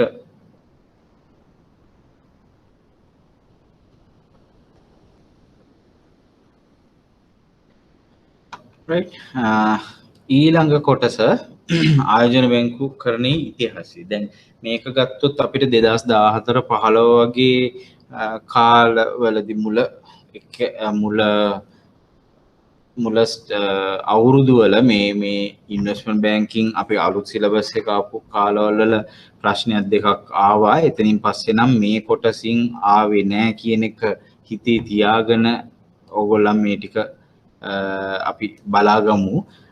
මේකෙදි කියන්නේ ආයෝජන බැංකුකරණය මේ අද දක්වා එන්න කොහොමද ඉතිහාසයේ මේ වුණේ කියලා. ඒතකොට ඔයගොල්ලන් චුට්ටක් ඔක බලාගන්න. මේකේ ඇත්තටම ලොකු මේ දෙකුත් නැහැ. නමුත් මේකේ තියෙන විශේෂම දෙයක් 1929 ලෝක ආර්ථික අවපාතයක් කියලා ආව. Great Depression කියලා එකක්. ලෝක ආර්ථිකය ගොඩාක් කඩා වැටුණා. ඒ අවස්ථාවේදී ඒගොල්ලන් අඳුන්ලා දුන්න ග්ලාස්-ස්ටීගල් ඇක්ට් කියලා, ග්ලාස්-ස්ටීගල් පනත කියලා එකක්. ඒතර අපි ඒකේ විශේෂ ලක්ෂණ හැටියට මම වෙනම මේ දාලා තියෙනවා. ඇත්තටම මේක මම ඉංග්‍රීසි වලත් වල මේව එක දැම්මේ මොකද මේක අනපනත් හින්දා. අනපනත් වල සම්පූර්ණ එන්නේ අර legal terms ඒ වගේ දාලා තියෙන්නේ. ඒකින්ද ඒක මම ඒකත් එතන කොපි කරලා තියෙනවා. ග්ලාස්-ස්ටීගල් පනතෙදි කරේ ආයෝජන බැංකුයි දැන් ඒකට කලින් ආයෝජන බැංකුව ඒ කියන්නේ 1900 වගේ අඳුනලා දුන්නාට පස්සේ ආයෝජන බැංකුයි වාණිජ බැංකුයි කියන ඒ කර්මාන්ත දෙකම එකම ප්ලැට්ෆෝම් එකේ තමයි ගියේ. එකම ප්ලැට්ෆෝම් එක කියන්නේ එකම ඩිපාර්ට්මන්ට් එකක්, එකම ආයතනයක්, එකම දෙපාර්තමේන්තුවක් යටතෙන් තමයි ඒක සැපයීම සිද්ධ කරේ. මොකද ආයෝජන බැංකුව කියන්නේ දැන් වගේ ගොඩාක් ග්‍රෝ වෙච්ච ඒරියා එකක් නෙමෙයි. ඒ කාලේ වාණිජ බැංකුව එක්කම තමයි ඒක සැපයීම සිද්ධ කරේ. එතකොට 1929 දී ඔය ආයෝජන බැංකුවයි වාණිජ බැංකුවයි එකට තියෙන හන්දම තමයි ඒක ලොකු හේතුවක් වුණා ඔය 29 ග්‍රේට් ડિප්‍රෙෂන් එකට. මම ඒක පැහැදිලි කරන්නම්. අපේ සිකියුරිටයිසේෂන් එක කරනකොට ඒකෙදි ගොඩක්ම ඒකට හේතු වෙච්ච විදිහ කතා කරන්න සිද්ධ වෙනවා. ඒකද මම එතනදී ඒක කතා කරන්නම්. ඒතර එන්නේ ඒක හින්දා ආයෝජන බැංකු සේවයි වාණිජ බැංකු සේවයි වෙන් කිරීමක් සිද්ධ කරා මේ ග්ලාස්-ස්ටීගල් පනතෙන්. ඒ ටික දැනගත්තොත් ඒක හොඳටම ඇති. මේ ලෙවල් එකේ ප්‍රශ්නයක් අහවොත් ඒ වගේ දෙයක් තමයි. හරි. එතකොට ආයෝජන බැංකු සේවා, වාණිජ බැංකු, රක්ෂණ සේවා, තැරැව්කාර සේවා මේ ඔක්කොම අතර පැහැදිලි වෙන් කිරීමක් ඇති කරා. ඒ කියන්නේ ඒවා වෙන වෙනම ඩිපාර්ට්මන්ට්ස් ස්වාධීන දෙපාර්තමේන්තු විදිහට ක්‍රියාත්මක වෙන්න කටයුතු සැලැස්සුවා. ඒක උනේ අවශ්‍යතා අතර තියෙන කියන්නේ conflict of interest කියන එක හින්දා. මම ඒ ඔක්කොම securitization පාඩමේ සම්පූර්ණයෙන්ම කරන්නම්. මොකද securitization එකට ඔය ටික සම්පූර්ණයෙන්ම එනවා. මොකද දැන් ආය කතා කරලා ආය එතන කතා කරන එකක් තේරුමක් නැහැ. අනිත් එක securitization දන්නේ නැතුව ඔය ටික කතා කරලා ඔයගොල්ලන්ට idea එකක් ගන්න අමාරුයි.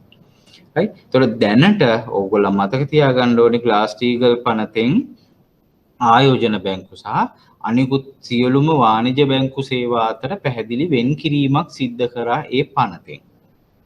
right? ඒකට ඒවා වෙනම සිද්ධ වුණා. ඊට පස්සේ කාලයක් ගියහම 1999 දී ග්‍රෑම් ලීච් බ්ලිලි ඇක්ට් කියලා එකක් ආවා. බය වෙන්න එපා. පනත් විදිහට තියෙන දෙකයි. ඕගොල්ලන්ට බලා ගන්න පොඩි chance එකක්වත් නොගෙන විභාගයට පේස් කරන්න මේ දේ මම කියන එක ඒ කොටස පමණක් ඔළුවේ තියාගත්තාම ඇති. right? ඒතර ඒකෙදි වෙන්නේ විනිමය සුරකීම සමග රක්ෂණ ආයතන වාණිජ ආයෝජන බැංකු ඒ සියල්ලම ඒ ඔක්කොම මේ අපි දැන් ඇත්තටම මේව කරන්නේ ඒවා වෙන වෙනම ආයතන වශයෙන්. නමුත් ඒ දේවල් ඔක්කොම ග්‍රෑම් ලීච් බ්ලිලි ඇක්ට් කියන එකෙන් ඔක්කොම ඒකාබද්ධ කරා. ඒක පුළුල් බැංකුකරණය බ්‍රෝඩ් බැංකින් කියලා කියනවා. ඒ ඔක්කොම එකතු කරලා පනතක් විදිහට සම්මත වුණා. මේ ඔක්කොම ලංකාවේ නෙමෙයි මේ අනිත් රටවල. ඒතකොට ඉන්ටර්නැෂනල් ලෝ එකක් මේක ඇත්තටම.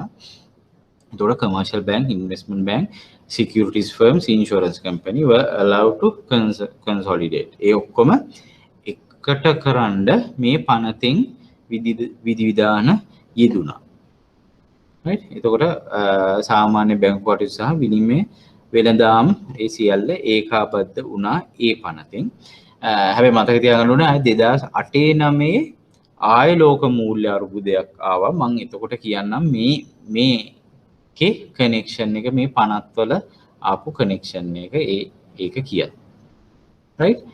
ඒත් එක්ක ඔය 2009 ඇත්තටම මූල්‍ය අර්බුදයේදී මේ කියන වෝකර් රූල් කියන එක මේක ඇත්තටම මේවා අන්ඩර්ලයින් කරලා කමක් නැහැ සිංහලෙන් පැත්තකින් ලියාගත්තත් මේ ෆෙඩරල් රිසර්ව් එකේ යුනයිටඩ් ස්ටේට්ස් වල මේ එහි මහා බැංකුවේ අධිපති ඒ කාලේ හිටපු පෝල් වෝකර් කියලා එයා අඳුන්වලා දුන්න එක නීතියක් තමයි මෙතන මේකෙන් කියන්නේ proprietary trading as ban on proprietary trading by commercial bank කියන එක තමයි මම මෙතන සිංහලෙන් මේව කරලා තියෙන්නේ.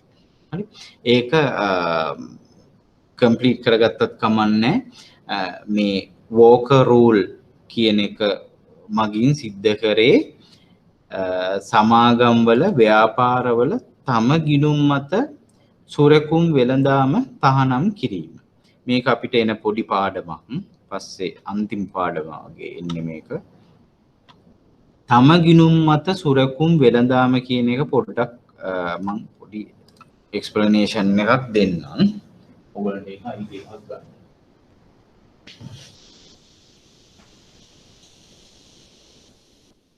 දැන්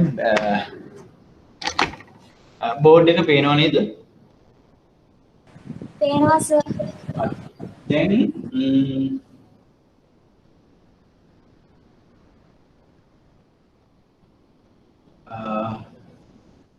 සමාගමක් තියෙනවා.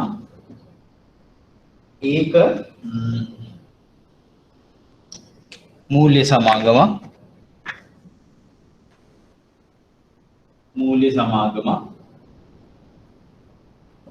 ඒගොල්ලන්ගේ එකක් තියෙනවා මාර්ජින් ට්‍රේඩින් කියලා මම ඒක ගැන පැහැදිලි කරන්න පස්සේ ඒගොල්ලන් ෆැසිලිටි එකක් දෙනවා කස්ටමර්ස්ලට ෆැසිලිටි එකක් දෙනවා ෂෙයාර්ස් බයි කරන්න ණයක් දෙනවා ෂෙයාර්ස් බයි කරන්න දෙනවා ඒකක් දෙන්නේ ඒගොල්ලන්ට ණයක් දෙනවා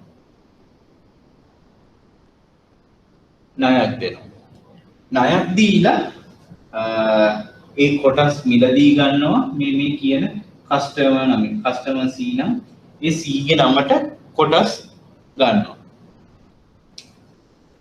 මොකද්ද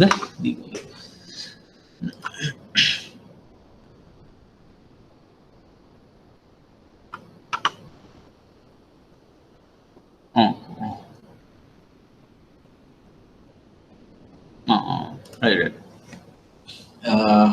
ඒක කතා කරද්දී මේ කමියුනිකේට් කරද්දී මේ මිස් කරගන්න එපා. ඊට පස්සේ ආයෙ මේ කතා කරන එක ආයෙ කවුරු හරි ඊළඟ කෙනා. ඒක මිස් වෙච්ච කෙනා. right. එතකොට shares buy කරන්න මෙයා ණය සපයනවා මේ කියන මූල්‍ය ආයතනය. FIN කියන ෆයිනෑන්ස් කම්පැනි FIN කියන මූල්‍ය ආයතනේ ණය සපයනවා ඒකට අපි කියමු 118ක ප්‍රතිශතයකට තමයි ණය සපයන්නේ මේ කස්ටමර්ට මොනවා හරි කියන බැංකුවක අපි කියමු NDB ගත්තොත් ඔයගොල්ලෝ CIC කියන සමාගමේ කොටස් මිලදී ගන්නවා හැබැයි මේකට සපයලා තියෙන මූල්‍ය පහසුකම් සපයලා තියෙන්නේ මේ කියන සමාගම. හරි. ඒකට ඒගොල්ලෝ 118ක ප්‍රතිශතයක් අය කරනවා. හැබැයි කොටස් වලින් එන බෙනිෆිට්ස් තියෙන්නේ කොටස් වලින් එන benefits ඔක්කොම තියෙන්නේ මේ customer. මේ කියන customer තමයි ඒක වෙන්නේ. එතකොට මෙතනදී මේ කියන්නේ මේ සමාගමේ business එක. හරි? දැන් මම පෙන්නන දැන් මේකෙන් මේගොල්ලන් ගන්නවා profit එක. මේ treasury එක මේගොල්ලන්ගේ. හරි? මේගොල්ලන් හොයනවා profit එක.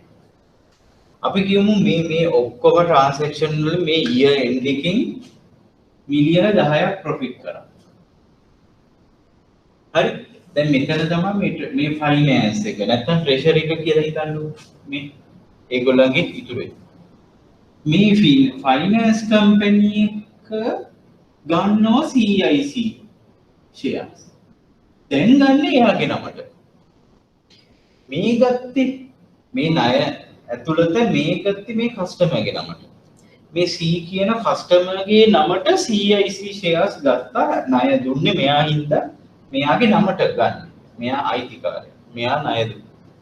හරි? එතකොට ඒ වගේ උපේන සල්ලි වලින් මෙයාම ගන්නවා කොටස්. එතකොට ගන්නේ ෆිනෑන්ස් කම්පැනි මේ ෆින් කියන එක නමට තමයි CIC ගන්න. ඒ ගන්නේ ඒකින් ලැබෙනවා dividends.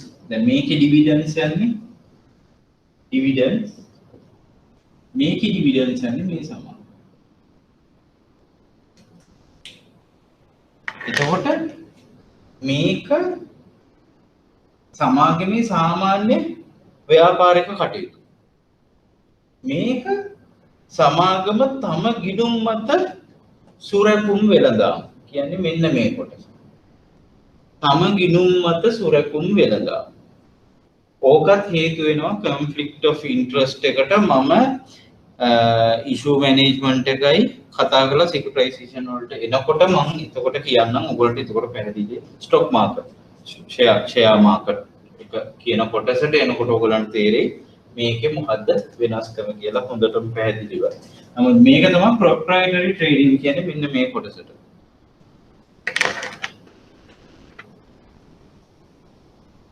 මේ කොටස තමයි proprietary trading. තම ගිණුම් මත සුරකුම් වෙළඳාම් කියන කොටස මේ transaction එකෙන් එයා මොනවා ලාභ ගත්තත් ඒක තම ගිණුම් මත නෙමෙයි තමන්ගේ ව්‍යාපාර කාර්ය මත. තමන්ගේ ව්‍යාපාර කාර්ය තමන්ගේ business එක. මේ finance company එකේ business එක. හැබැයි මේ business වලින් හොයන සල්ලි ටික එකතු කරලා ඒක එතකොට IT මේ finance company එකේ reserve එක. ඒ කියන්නේ සංචිතය finance company එකේ සංචිතය ඒක use කරලා කොටස් අරගෙන ලාභ අපේක්ෂාවෙන් කොටස් ණය කර අරගෙන ඒ අර මුදල් ආයෝජනය කරලා ප්‍රතිලාභ ගන්න එක තම ගිණුම් මත සොරකුම් වෙළඳාම් කියන එක හැටියට හඳුන්වනවා. මේක අන්තිම හරියදී පොඩි පාඩමක්. ඕකටත් ඕගොල්ලන් කාට හරි මිස් වුණොත් කියලා මම මෙතනදී සම්පූර්ණ එක ඒක මේව කරා. තේරුණාද? මේ අඳින ඒවා ඔක්කොම ඇඳගන්න. ගිය සැරේ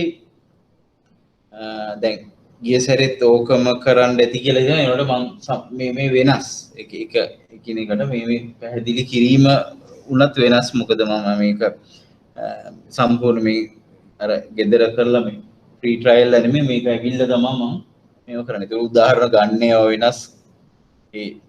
ඒක දේවල් වෙනස් වෙනවා. right හරි විනාඩියක් මේක ඇඳ ගන්න. right එතකොට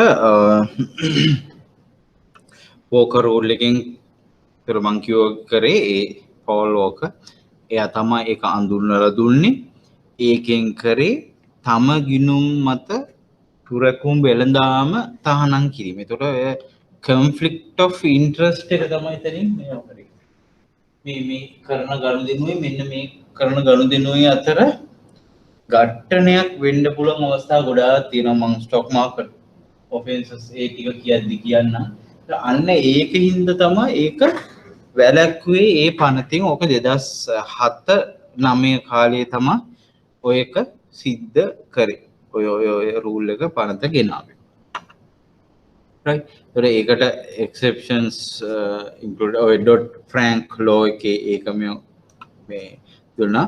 ඒකෙදි ඩොට් ෆ්‍රැන්ක් නීතිය කියලා එකක් ඒකේ සබ් චැප්ටර් එකක් තිබ්බා. ඒක ඇත්තටම 2009 මූල්‍ය අර්බුදයෙන් පස්සේ ලෝකයටම ලොකු රටවල් වලට තේරුණා මේ ආයෝජන බැංකු ඒගොල්ලන්ගේ ක්‍රියාකාරීත්වය ආර්ථිකයට නැත්නම් ආර්ථිකයක් කඩා වැටෙන්න කොච්චර දුරට හේතු වෙනවද කියලා. දැන් ඒ සයිස් එක මම පාඩම මැද හරියදී ඔයගලන්ට තේරෙයි කොච්චර අතිවිශාල ගනුදෙනුද ආයෝජන බැංකු පාලනය කරන්නේ හැන්ඩල් කරන්නේ. ඒගොල්ලන් හැන්ඩල් කරන්නේ ලොකු මිලියන් ඒ කියන්නේ බිලියන් ගණන් වල ට්‍රාන්සැක්ෂන්ස්. එතකොට ඒවා ගොඩක් මොනවා හරි වෙලා ඒ සිස්ටම් එක ප්‍රශ්නයක් වුණොත් සම්පූර්ණයෙන්ම ආර්ථිකයට ලොකු බලපෑමක් වෙනවා. අර සාමාන්‍ය බැංකුවක පොඩි ට්‍රාන්සැක්ෂන්ස් මේ අවුට් වුණාට වඩා ආර්ථිකයට බලපෑම වැඩි.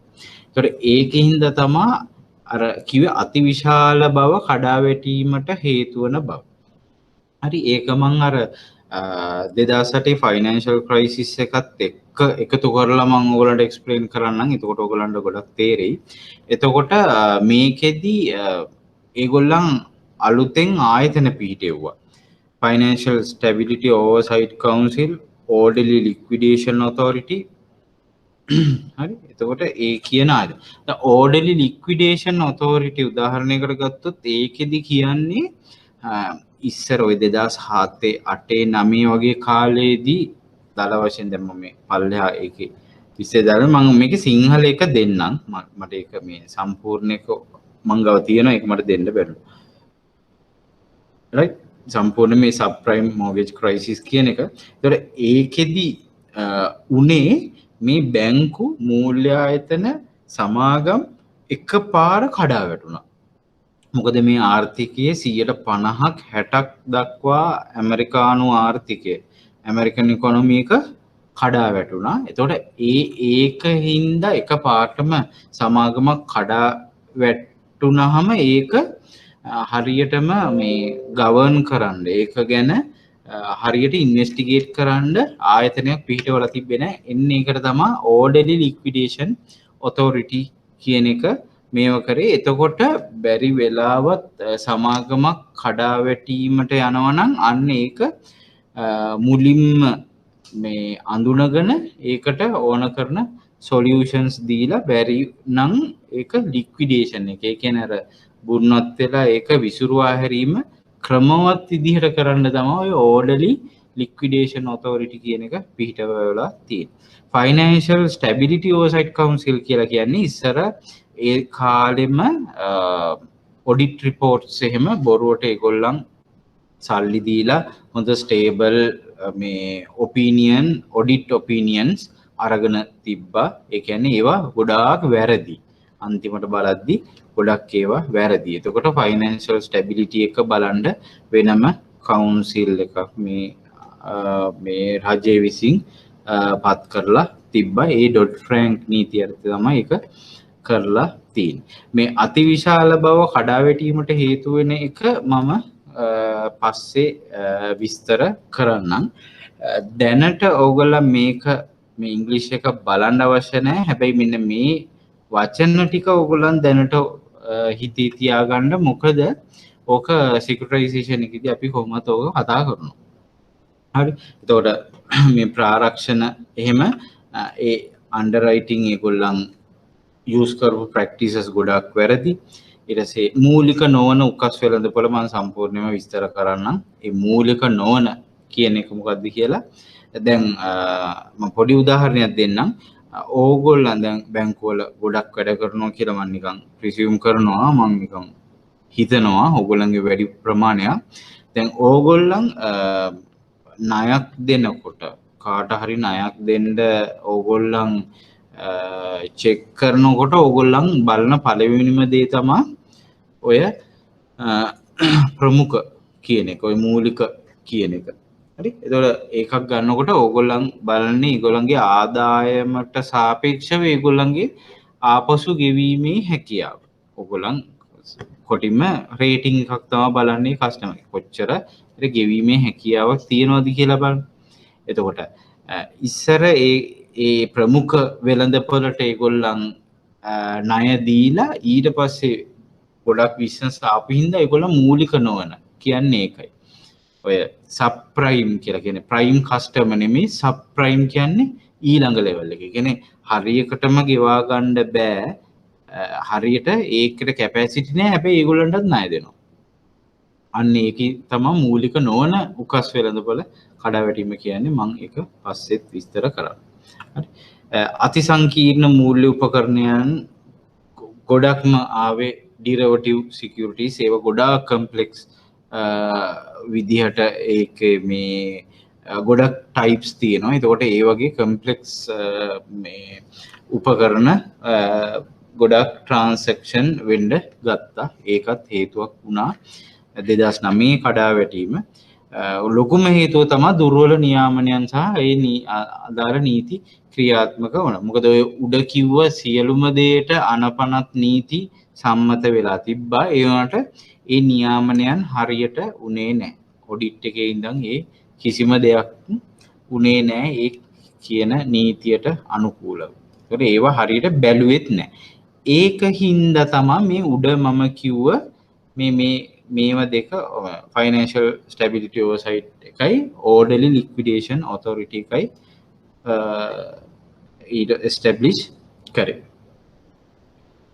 රයිට්. එතකොට මේ ඒ පාර්ට් එක ටිකක් හරි මේ ටික බෝරින් එච්චර ලොකු ඇට්‍රැක්ෂන් එකක් නැහැ සහ ඒක විභාගෙටත් ගොඩක් පොපියුලර් ඒරියා එකක් නෙමෙයි. එතනින් ඒ කොටස සම්පූර්ණයෙන්ම ඉවරයි. මේකෙදි මේකෙත් වීඩියෝ එකක් තිබ්බා ඒක මේ ඒකත් මම ප්ලේ වෙන විදිහක් මේ වන්නම් මේකේ තියෙනවා টপ ඉන්වෙස්ට්මන්ට් බැංක්ස් කියලා.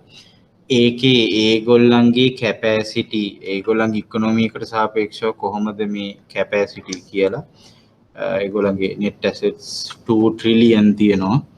ඒ වගේ පොඩි හොඳ හොඳ මේ ආස හිතන වීඩියෝ එකක් තිබ්බේ টপ ඉන්වෙස්ට්මන්ට් බැංක්ස් මේ කොහොමද ලෝකේ ක්‍රියාත්මක වෙන්නේ කොච්චර ඒගොල්ලන්ගේ සයිස් එක කොහොමද අනිත් ආර්ථිකත් එක්ක කියලා කම්පෙයාර් කරලා එහෙම තිබ්බේ. ඒක මම එන සතියේක දාන්නම්. මේ ප්‍රශ්න ටික මේ ප්‍රශ්න විභාගෙට ආපු ප්‍රශ්න හතරක්. මම මේ පොඩි ප්‍රශ්න හතරක් මෙතෙන්ද දාලා තියෙන්නේ. ඒක මේ මෙහෙම ප්‍රශ්නත් එනවා. මේක මූලිකම ලෙවල් එකේ ප්‍රශ්න ටිකක්. හරි. ණය නිකුත් කිරීම කළමනාකරණයට අමතරව ශ්‍රී ලංකාවේ ආයෝජන බැංකුකරුවන් විසින් සම්පාදනය කරනු ලබන අනිකුත් ආයෝජන බැංකු කරන සේවා හතරක් දක්වන්න. අර උඩ තිබ්බ අපි හතරක් පහක් සාකච්ඡා කරා. අන්න ඒකෙන් හතරක්. හැබැයි මේ මූල්‍ය සේවා වගේ ඒවා උඩින්ම ලියන්න එපා. mergers and acquisition ආය නැත්නම් නිකුතු කළමනාකරණ දැන් ණය නිකුත් කළමනාකරණයට අමතරවනේ අහන්නේ. එතකොට අපිට පුළුවන්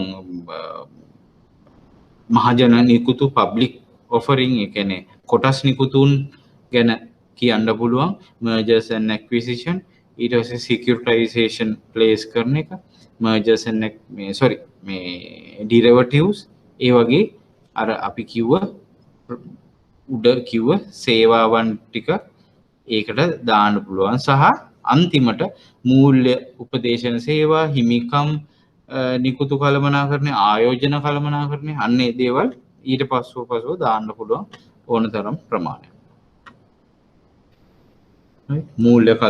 මූල්‍ය උපදේශන සේවා ඒවා අතර ඊට පස්සේ මේක මෙන්න මේ ප්‍රශ්නේ මේකේ පොඩක් නම්බර්ස් ප්‍රශ්නයක් තියෙනවා. අනිත් මේකෙදි ඕගොල්ලන් මතක තියාගන්න ඕනේ මේක කීප වාරයක් අහලා තිබ්බ ප්‍රශ්නයක්. රයිට් මේක කීප වාරයක් අහලා තිබ්බා ආයෝජන බැංකුකරුවෙකු මූලික වශයෙන් කවුද කියලා. හරි මූලික වශයෙන් නොවන්නේ ප්‍රාරක්ෂකයෙකු වෙනවා අරමුදල් කළමනාකරුවෙකු වෙනවා නිකුතු කළමනාකරුවෙකු වෙනවා. හැබැයි මම හෝ මේ නෝට් එකේ කිසිම තැනක කියලා නැහැ තැම්පතු බාරගන්නෙක් කියලා. හොඳටම මතක තියාගන්න ඕනේ එක පොයින්ට් එකක් සහ ඕගොල්ලන්ට ලකුණු දෙකක් හෝ තුනක් හතරක් අනිවාර්ය ගන්න පුළුවන්. මේක මේ 3-4කම ඇවිල්ලා තිබ්බා පහුගිය ප්‍රශ්නවල. ඒකෙදි මේක තැම්පතු බාරගන්නෙක් නොවේ ආයෝජන බැංකු. කමර්ෂල් බැංකින් වල තියෙන කිසිම saving fixed deposit savings current accounts කිසිම දෙයක් මේ පවත්වාගෙන යන්නේ නැහැ ආයෝජන බැංකුව. ඒක අනිවාර්ය වශයෙන්ම මතක තියාගන්න. මේක අන්ඩර්ලයින් කරලා තියාගන්න. තැම්පතු බාරගන්නෙක් නොවේ. හැබැයි අනිත් සියලුම දේවල් ඒක කරනවා.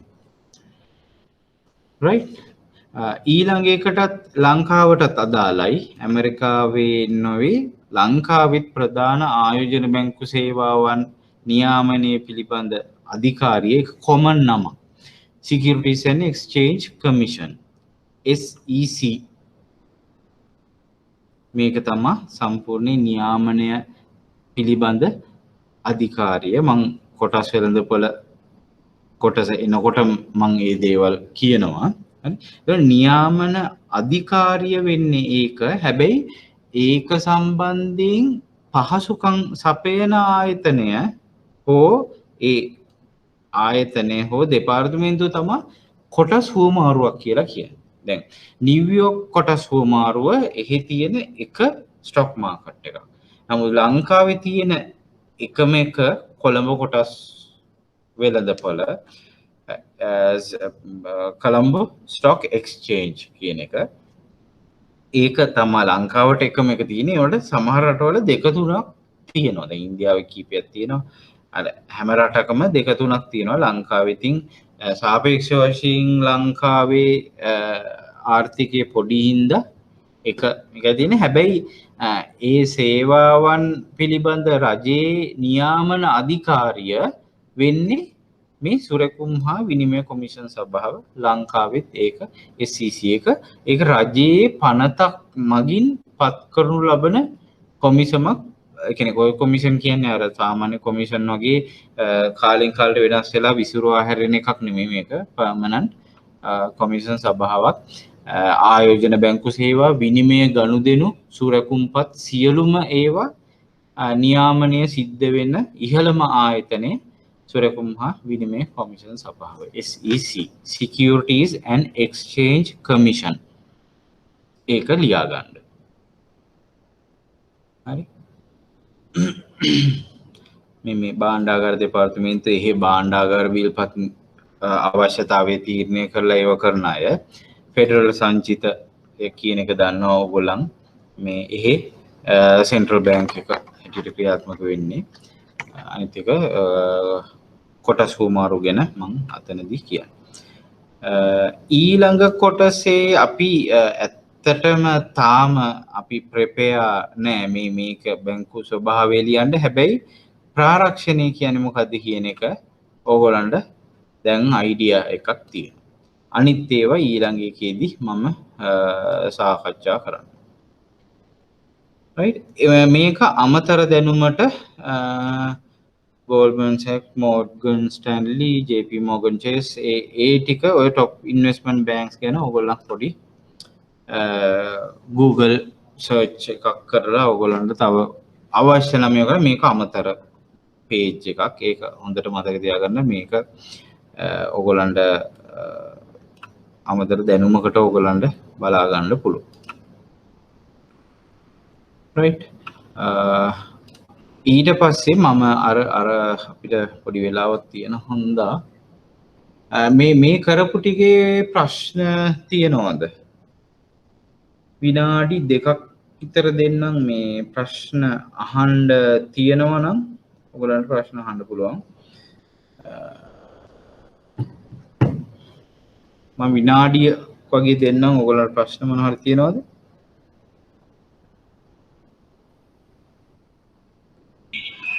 සර් මේ තමගිනුම් මත සුරකුම් මේ පාඩමේදී එතන මේ තමගිනුම් මත වෙළඳාමේදී මේ අර ෆයිනෑන්ෂල් කම්පැනි එක හරි බැංක් එක හරි දෙවෙනි අවස්ථාවේදී මේ ෂෙයාර්ස් ගන්න අර පළවෙනි අවස්ථාවේ ෂෙයාර්වල ප්‍රොෆිට් එකකින්ද? ඔව් හරි හොඳයි. අන්න එහෙම පොඩක් අහන්න. එතකොට මම දන්නවා නිකන් ලයිව් ක්ලාස් රූම් එකේ ඉන්නා වගේ. ඔයාලට දැන් ඔය දැන් අනිත් ඔක්කොටම ඔය ආන්සර් එක එතකොට එනවා. ඒකයි මම කියන්නේ. දැන් මෙයා මේක මෙයාගේ බ්‍රෙඩ් ඇන්ඩ් බටර් මෙයාගේ මේන් බිස්නස් එක. මෙයාගේ මූලික ව්‍යාපාර කාර්යය. දැන් බැංකුවක ව්‍යාපාර දැන් CIC නම් ඒගොල්ලන් පොහොර අරන් ගෙවනවා. මොකද ව්‍යාපාර කාර්යය කියන්නේ ඒක. ව්‍යාපාර කාර්යය මේක. ඒකෙන් හම්බෙන මෙන්න මේකේ ප්‍රොෆිට් එක තියෙනවනේ. ඒ ප්‍රොෆිට් එක මේව කරා. දැන් ඕක අපේ ගෙවල් වල නිකන් පෙට්ටක මේ තියනවා වගේ ඕක තියන් ඉන්නේ නැහනේ. මේ ට්‍රෙෂරි එකේ ඕගොල්ලන් වැඩ කරන තැන්වල බැංකුවේ ට්‍රෙෂරි එකේ සල්ලි තියෙනවා කියලා ඒකත් ඔය ලෙන් කරලා ඒක ඉන්නේ නැහැ. සමහරවිට මේගොල්ලන්ගේ තව ප්‍රොජෙක්ට් වලට ඒ සමාගමේ වර්ධනයට යොදා ගන්නවා ඇති. ඒක වෙනම එකක්. හැබැයි මේගොල්ලන් වෙන සුරකුම්පත්වල ආයෝජනය කරොත් අන්න ඒක ප්‍රොප්‍රයිටරි ට්‍රේඩින් කියන එකට වැටෙනවා. තම ගිණුම් මත සුරකුම් වෙළඳාම. තමන්ගේ account එක උඩ. තමන්ගේ account එක උඩට තමයි මේ CIC එක දැන් CIC shares තියෙන්නේ ෆින් කියන කම්පැනිය නමට. ෆින් කියන කම්පැනියට තියෙනවා CIC shares. අන්න ඒකයි ඒකේ අදහස. ඒක ගන්න මේකේ එන ප්‍රොෆිට් එක.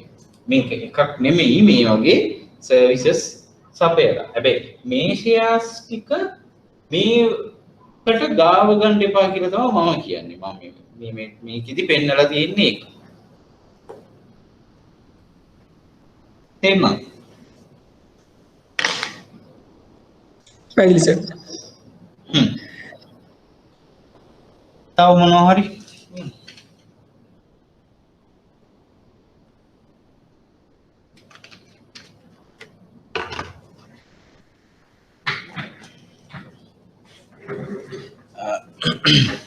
මේ දැන් මෙහෙම ගත්තාම ඔයගොල්ලන්ට ෆුල් ස්ක්‍රීන් මේ බෝඩ් එක පේනව නේද?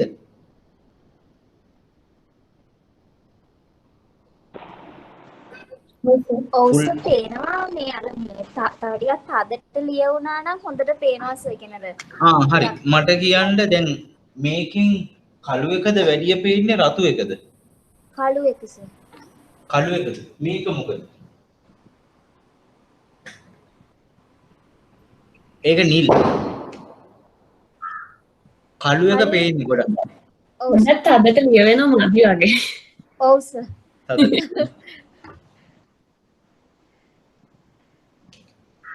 අර ටිකක් දුරින් නිසා පේන්නේ සර් මේ අර තදට ලියවෙනවා. දුර නේද? දුර. ඒක හදාගන්න.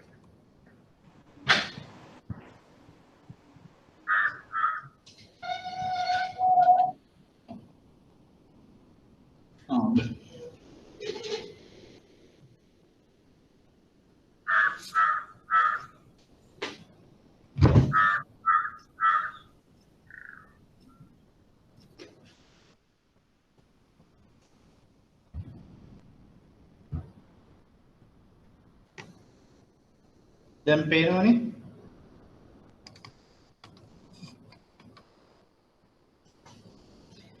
ඔය ගාන තියාගමු එහෙනම්. හරි සර්. ඔව් දැන් මම මේක ඇත්තටම කියනවා නම් මේ කතා කරන්න වෙන මේ සිම්පල්ම මේ එක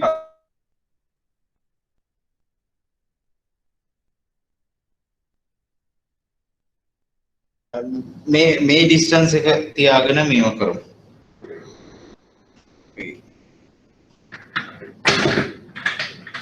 කලින් සැරේ ඉන්වෙස්ට්මන්ට් බැංකින් එක සැරයක් හරි ලියපු කට්ටිය ඉන්නවද?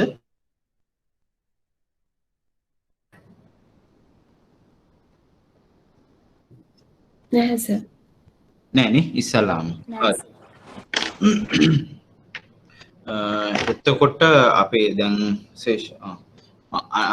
ඔයගොල්ලන්ට අර මේ week 2 කියන එක හම්බ වුණාද? හම්බ වුණා සර්. ඔව් සර්. week 2 එකක් තියෙනවනේ. තව පොඩි දෙයක් මොකද්ද? දැන් අද දෙසැම්බර් 2020 දෙසැම්බර් 6 නේ. එතකොට අපිට වීකෙන්ඩ් එකේ මේ වෙලාවෙම දිගටම ඔන්ලයින් තියෙනවා මාර්තු ෂෙඩියුල් කරලා තියෙන්නේ මාර්තු අග වෙනකන් මාර්තු අග සතිය වෙනකන්. ඒ අමතරව සමහර විට සතියේ මැද අර එක්ස්ට්‍රා ක්ලාස් එකක් නිවාඩු දවසක වැටුනොත් එකක් මේ වෙයි. නැත්තම් සමහර විට අප්‍රේල් වල එක වෙයි. නැත්තම් මේ දෙසැම්බර් මාසේ ජනවාරි පෙබරවාරි මාර්තු වෙනකොට අපිට සම්පූර්ණ මේ ටික කවර් කරන ප්ලෑන් එක තමයි තියෙන්නේ. right එතකොට හරි අපි මේ ටියුට් එක තියලා අනිත් එකට යන් මේකේ මම වීඩියෝ දාන එක පොඩ්ඩක් මම මෙයත් එක්ක පොඩ්ඩක් කතා කරන්න.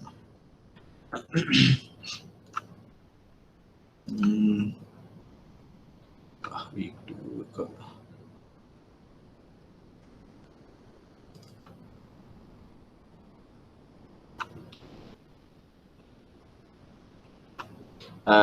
week 2 එක ඕගොල්ලන්ට ඕපන් කරගන්න පුළුවන්ද ඕගොල්ලන් පැත්තෙන්?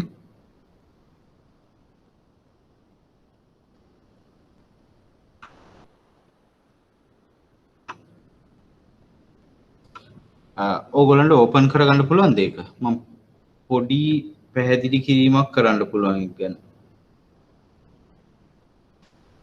තියෙනවද ඕගොල්ලන් අතේ දැන්? ඔව් සර්. හරි. ඔව් සර්. right ඒකවත් ඔක්කොටම හම්බ වුණානේ. හරි. ඒකේ මෙහෙමයි. මූලික වශයෙන්ම අපි ඊළඟ ලොකුම පාඩම මූල්‍ය වෙළඳපොළ කියන එක. හරි. Financial market and financial market operation කියන එක. එතකොට ඒකෙදි අපි කතා කරන කොටස් ගැන මම දල වශයෙන් අපිට පොඩි වෙලාවක් තියෙන හන්ද මම කියන්නම්. ඕකේ ඇති ටියුට් එකට ගියොත් ඔය මූලික වශයෙන්ම ඒ මූල්‍ය වෙළඳපොළ දෙකකට බෙදෙනවා. සංවිධිත අසංවිධිත වෙළඳපොළ කියලා කොටස් දෙකකට. ඉතින් අසංවිධිත කියන්නේ මොකුත් ප්‍රූෆ් එකක් නැතුව මොකවත් ප්‍රූෆ් එකක් නැතුව නිකන් කට වචනෙට නැත්තම් අපිට මොකක් හරි සිද්ධියක් වුණොත් අපි නීතිය හමුවට ගිහිලා විසඳ ගන්න බැරි නිකන් පොඩි කොලයක හරි ડોකියුමන්ට් එකක නීති අනුකූල නොවන මොනවා හරි ලියවිල්ලක් උඩ ගනුදෙනු කරන වෙළඳපොළ තමයි අසංවිධිත වෙළඳපොළ. ඒක සම්පූර්ණයෙන්ම පැත්තකට කරන්න ඒක අපිට මේ මූල්‍ය වෙළඳපොළ අයිති නෑ. නමුත් එක කොටසක් ඒක මූල්‍ය වෙළඳපොළ. අනිත් කොටස තමයි සංවිධිත වෙළඳපොළ. අපි ඔක්කොම දැන් ඔයගොල්ලෝ යාළු මිත්‍රයෝ අතර ඔය ගනුදෙනු මේවා පොඩි පොඩි උකස් ඊට පස්සේ ඔය එක එක තියෙන්නේ සීට්ටු දාන වගේ ඒවා ඇරෙනහම අනිකුත් සියලුම මූල්‍යමය දේවල් ගනුදෙනු සිද්ධ වෙන ඔක්කොම වෙළඳපොළ තමයි සංවිධිත වෙළඳපොළ කියලා කියන්නේ. right එතකොට ඒ වෙළඳපොළවල් මූලිකම හතරකට අපිට බෙදලා දක්වන්න පුළුවන්. ප්‍රාග්ධන වෙළඳපොළ කියන්නේ මොකද්ද? ප්‍රාග්ධන වෙළඳපොළයි මුදල් වෙළඳපොළයි මේක A level වල සාමාන්‍යයෙන් A level එක. උසස් පෙළ level එක. හරි. ප්‍රාග්ධන වෙළඳපොළේ මූලිකම ලක්ෂණය මොකද්ද?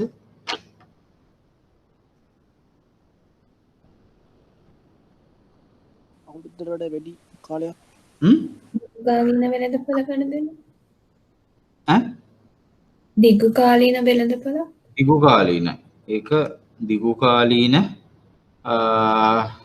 අරමුදල් ගනුදෙනුවන වෙළඳපොළ තමයි ප්‍රාග්ධන වෙළඳපොළ. ඔයගොල්ලන් පොඩි කෙටි සටහනක් පොඩියට ලියා ගන්නවා නම් ලියාගන්න දිගු කාලීන අරමුදල් ගනුදෙනුවන වෙළඳපොළ තමයි ප්‍රාග්ධන වෙළඳපොළ. මුදල් වෙළඳපොළ කියන්නේ ඒක සම්මතයේ තියෙන අවුරුද්දක් හෝ අවුරුද්දකට අඩුවේ කල්පිරීම සිදුවන බිල්පත් ගනුදෙනුවන වෙළඳපොළ තමයි මුදල් වෙළඳපොළ කියලා කියන්නේ. ඊට අමතරව අපි කතා කරනවා ව්‍යුත්පන්න වෙළඳපොළ derivative securities market. ඇත්තටම දැන් අපි ප්‍රාග්ධන වෙළඳපොළ ලොකුයි මුදල් වෙළඳපොළට වඩා ප්‍රාග්ධන වෙළඳපොළ කියන එක අතිවිශාල දිගු කාලීනයි කිව්වට ඒ ඔක්කොටම වඩා ලොකුයි ව්‍යුත්පන්න වෙළඳපොළ කියන එක. ඒක මම කියන්නම් හේතුත් එක්ක අපි ව්‍යුත්පන්න වෙළඳපොළ කතා කරනකොට. අනිත් එක විදේශ විනිමය වෙළඳපොළ. හැබැයි ඕවා එකකට තනිව ක්‍රියාත්මක වෙන්නේ නැහැ. derivatives සමහරට පිටරට derivative එකක් ගත්තාම අපිට විදේශ විනිමය වෙළඳපොළත් බලපානවා. derivative වෙළඳ ව්‍යුත්පන්න වෙළඳපොලේ වෙනස් වීමුත් බලපානවා. විනිමය වෙනස් වීමුත් බලපානවා. එතකොට මේ ඔක්කොම වෙළඳපොළවල් එක අනුසාරයක් තමයි එතන යන්නේ. right ඊට පස්සේ එන්නේ විදේශ ඒක තමයි ඒ හතර විදේශ විනිමය වෙළඳපොළ ව්‍යුත්පන්න ප්‍රාග්ධන සහ මුදල්. හැබැයි ලංකාවේ භාවිතාවේ තියෙන්නේ ගොඩාක්ම ප්‍රාග්ධන මුදල් වෙළඳපොළ කියන එක සහ විදේශ විනිමය කියන එක. right ඊට පස්සේ අපි කතා කරලා තියෙනවා කෙටියෙන් ණය වෙළඳපොළ. මේ අපි ඔක්කොම මේව කරන්නේ මේ ණය වෙළඳපොළ මේ අතිරික්තයක් සහ ඌනතාවයක් මුදල් තියෙන තැන් වලට ගලාගෙන යෑම සම්බන්ධයෙන් තමයි. මොකද ඕනෑම තැනක සම්පූර්ණ වශයෙන්ම අරමුදල් තමන්ට සපය ගන්න හැකි නම් ඒකේ කිසිම ණය කියන දෙයක් ක්‍රියාත්මක වෙන්නේ නැහැ. ඒ වගේම තමයි ලොකු ව්‍යාපෘති සඳහා කොහොමත් තනි කෙනෙකුට ඒක ව්‍යාපෘතිය මූල්‍යණය කරන්න ෆයිනෑන්ස් කරන්න හැකියාවකුත් නැහැ. හරි. ඒකින්ද ණය වෙළඳපොළක් කියන එක හැදිලා තිනවා. ඒකේ මම කොටස් දෙකක් මේ පොතේ නැතත් ඔයගොල්ලන්ගේ දැනුමර නිකන් මේ අපිට මේක එක්ස්ප්ලেইন කරන්න විග්‍රහ කරන්න ලේසි හින්දා මම එහෙම දාලා තියෙන්නේ. සාමාන්‍ය බැංකු මූල්‍ය ආයතන බැංකු නොවන මූල්‍ය ආයතන මගින් සාමාන්‍ය පාරිභෝගික හෝ සාමාන්‍ය ව්‍යාපාරික කටයුතු සඳහා ණය ලබා දීම ව්‍යාපාර කිරීමට මේ මූල්‍ය පහසුකම් ණය පහසුකම් ලබා දීමේ වෙළඳපොළක් තියෙනවා. ඒ කියන්නේ ණය business loan, personal loan, leasing, commercial loan ඒ වගේ විවිධාකාර නම් වලින් එක කැටගරිස් වලට එක කාලට එක නම් වලින් එන ඔක්කොම ණය වර්ග තමයි මම ඒකේ මේක කරන්නේ. ක්‍රෙඩිට් කාඩ්ස් ඒ පැත්තෙන් එන තවත් වර්ගයක්. හැබැයි ඒවා ස්ට්‍රක්චර්ඩ් ඒ කියන්නේ ආයෝජන බැංකුව වගේ සංවිධානාත්මක ආයතන නිකුත් කරන විශේෂිත උපකරණ නෙමෙයි. ඔය ඔක්කොම සාමාන්‍ය බේසික්ම උපකරණ මේ එදිනෙදා භාවිතයේ සාමාන්‍ය මහ ජනතාව හොඳට දන්න අඳුනන වර්ග තමයි ඔය. right එතකොට ඒ වගේ ණය ගන්න ඒ පොදු අවශ්‍යතාවයල් කීපයක් තියෙනවා. පුළුල් කිරීම නව්‍යකරණ ඒ ටික තියෙනව නේද? තියෙනවනේ. පුළුල් කිරීම නව්‍යකරණය විවිධාංගීකරණය කියන ඒවට එක්ස්පැන්ෂන් කියන්නේ දැන් තියෙන ව්‍යාපාරයක් විශාලනය කිරීම. නව්‍යකරණය කියන්නේ අලුතෙන් අපි සිස්ටම් එකක් ඉන්ට්‍රොඩියුස් කරනවා. නැත්නම් ව්‍යාපාරයේ මැෂින්ස් වලට ආපහු නැවත අලුත් මැෂින්ස් රිප්ලේස් කරනවා. අපි අලුත් මැෂින්ස් ඒකටම දානවා. විවිධාංගීකරණය කියන්නේ ඩයිවර්ස් කරනවා. අපි වෙන ව්‍යාපාර අංශවලට යනවා. දැන් අපි යොමු වෙලා ඉන්නේ රක්ෂණ ව්‍යාපාරේ නම් අපි අලුතින් වෙනම බැංකු පහසුකම් සපයන්න බැංකු කියන ශේත්‍රයේ ලයිසන් අරගෙන අපි ඒකට තව විවිධාංගීකරණය කරනවා අපේ සේවාව. අන්න ඒ වගේ. ඊට පස්සේ අපි ණය උපකරණයක් ඉඳන් අපි කොහොමද සුරක්ෂිතභාවය වෙන්නේ බැඳුම් කර ණය කර බැඳුම් කර ගණනය කිරීම ඒ වගේ ණය උපකරණ වලට අදාළව ණය සහ බැඳුම් කර භාණ්ඩාගාර බිල්පත් ඒ ටික අපි එන සතියේ කතා කරමු. එන සතියේ අපි ඒක කතා කරලා ඊට පස්සේ securitization ඒ කියන්නේ structured securities කියන කොටස ඒ ටිකේ ඉඳන් අපි move on වෙමු. අපි ඉස්සරහට එන්න යමු. right එහෙනම් stay connected. මේ ප්‍රශ්න තියෙනවා නම් ඔයගොල්ලන්ට අහන්න පුළුවන්. ඔයගොල්ලන් අතර ඩිස්කස් කරන්න පුළුවන්. ගොඩාක් නැතුව කෙටි මොනවා හරි දේවල් තියෙනවා නම් ප්‍රශ්න තියෙනවා නම් අහන්න.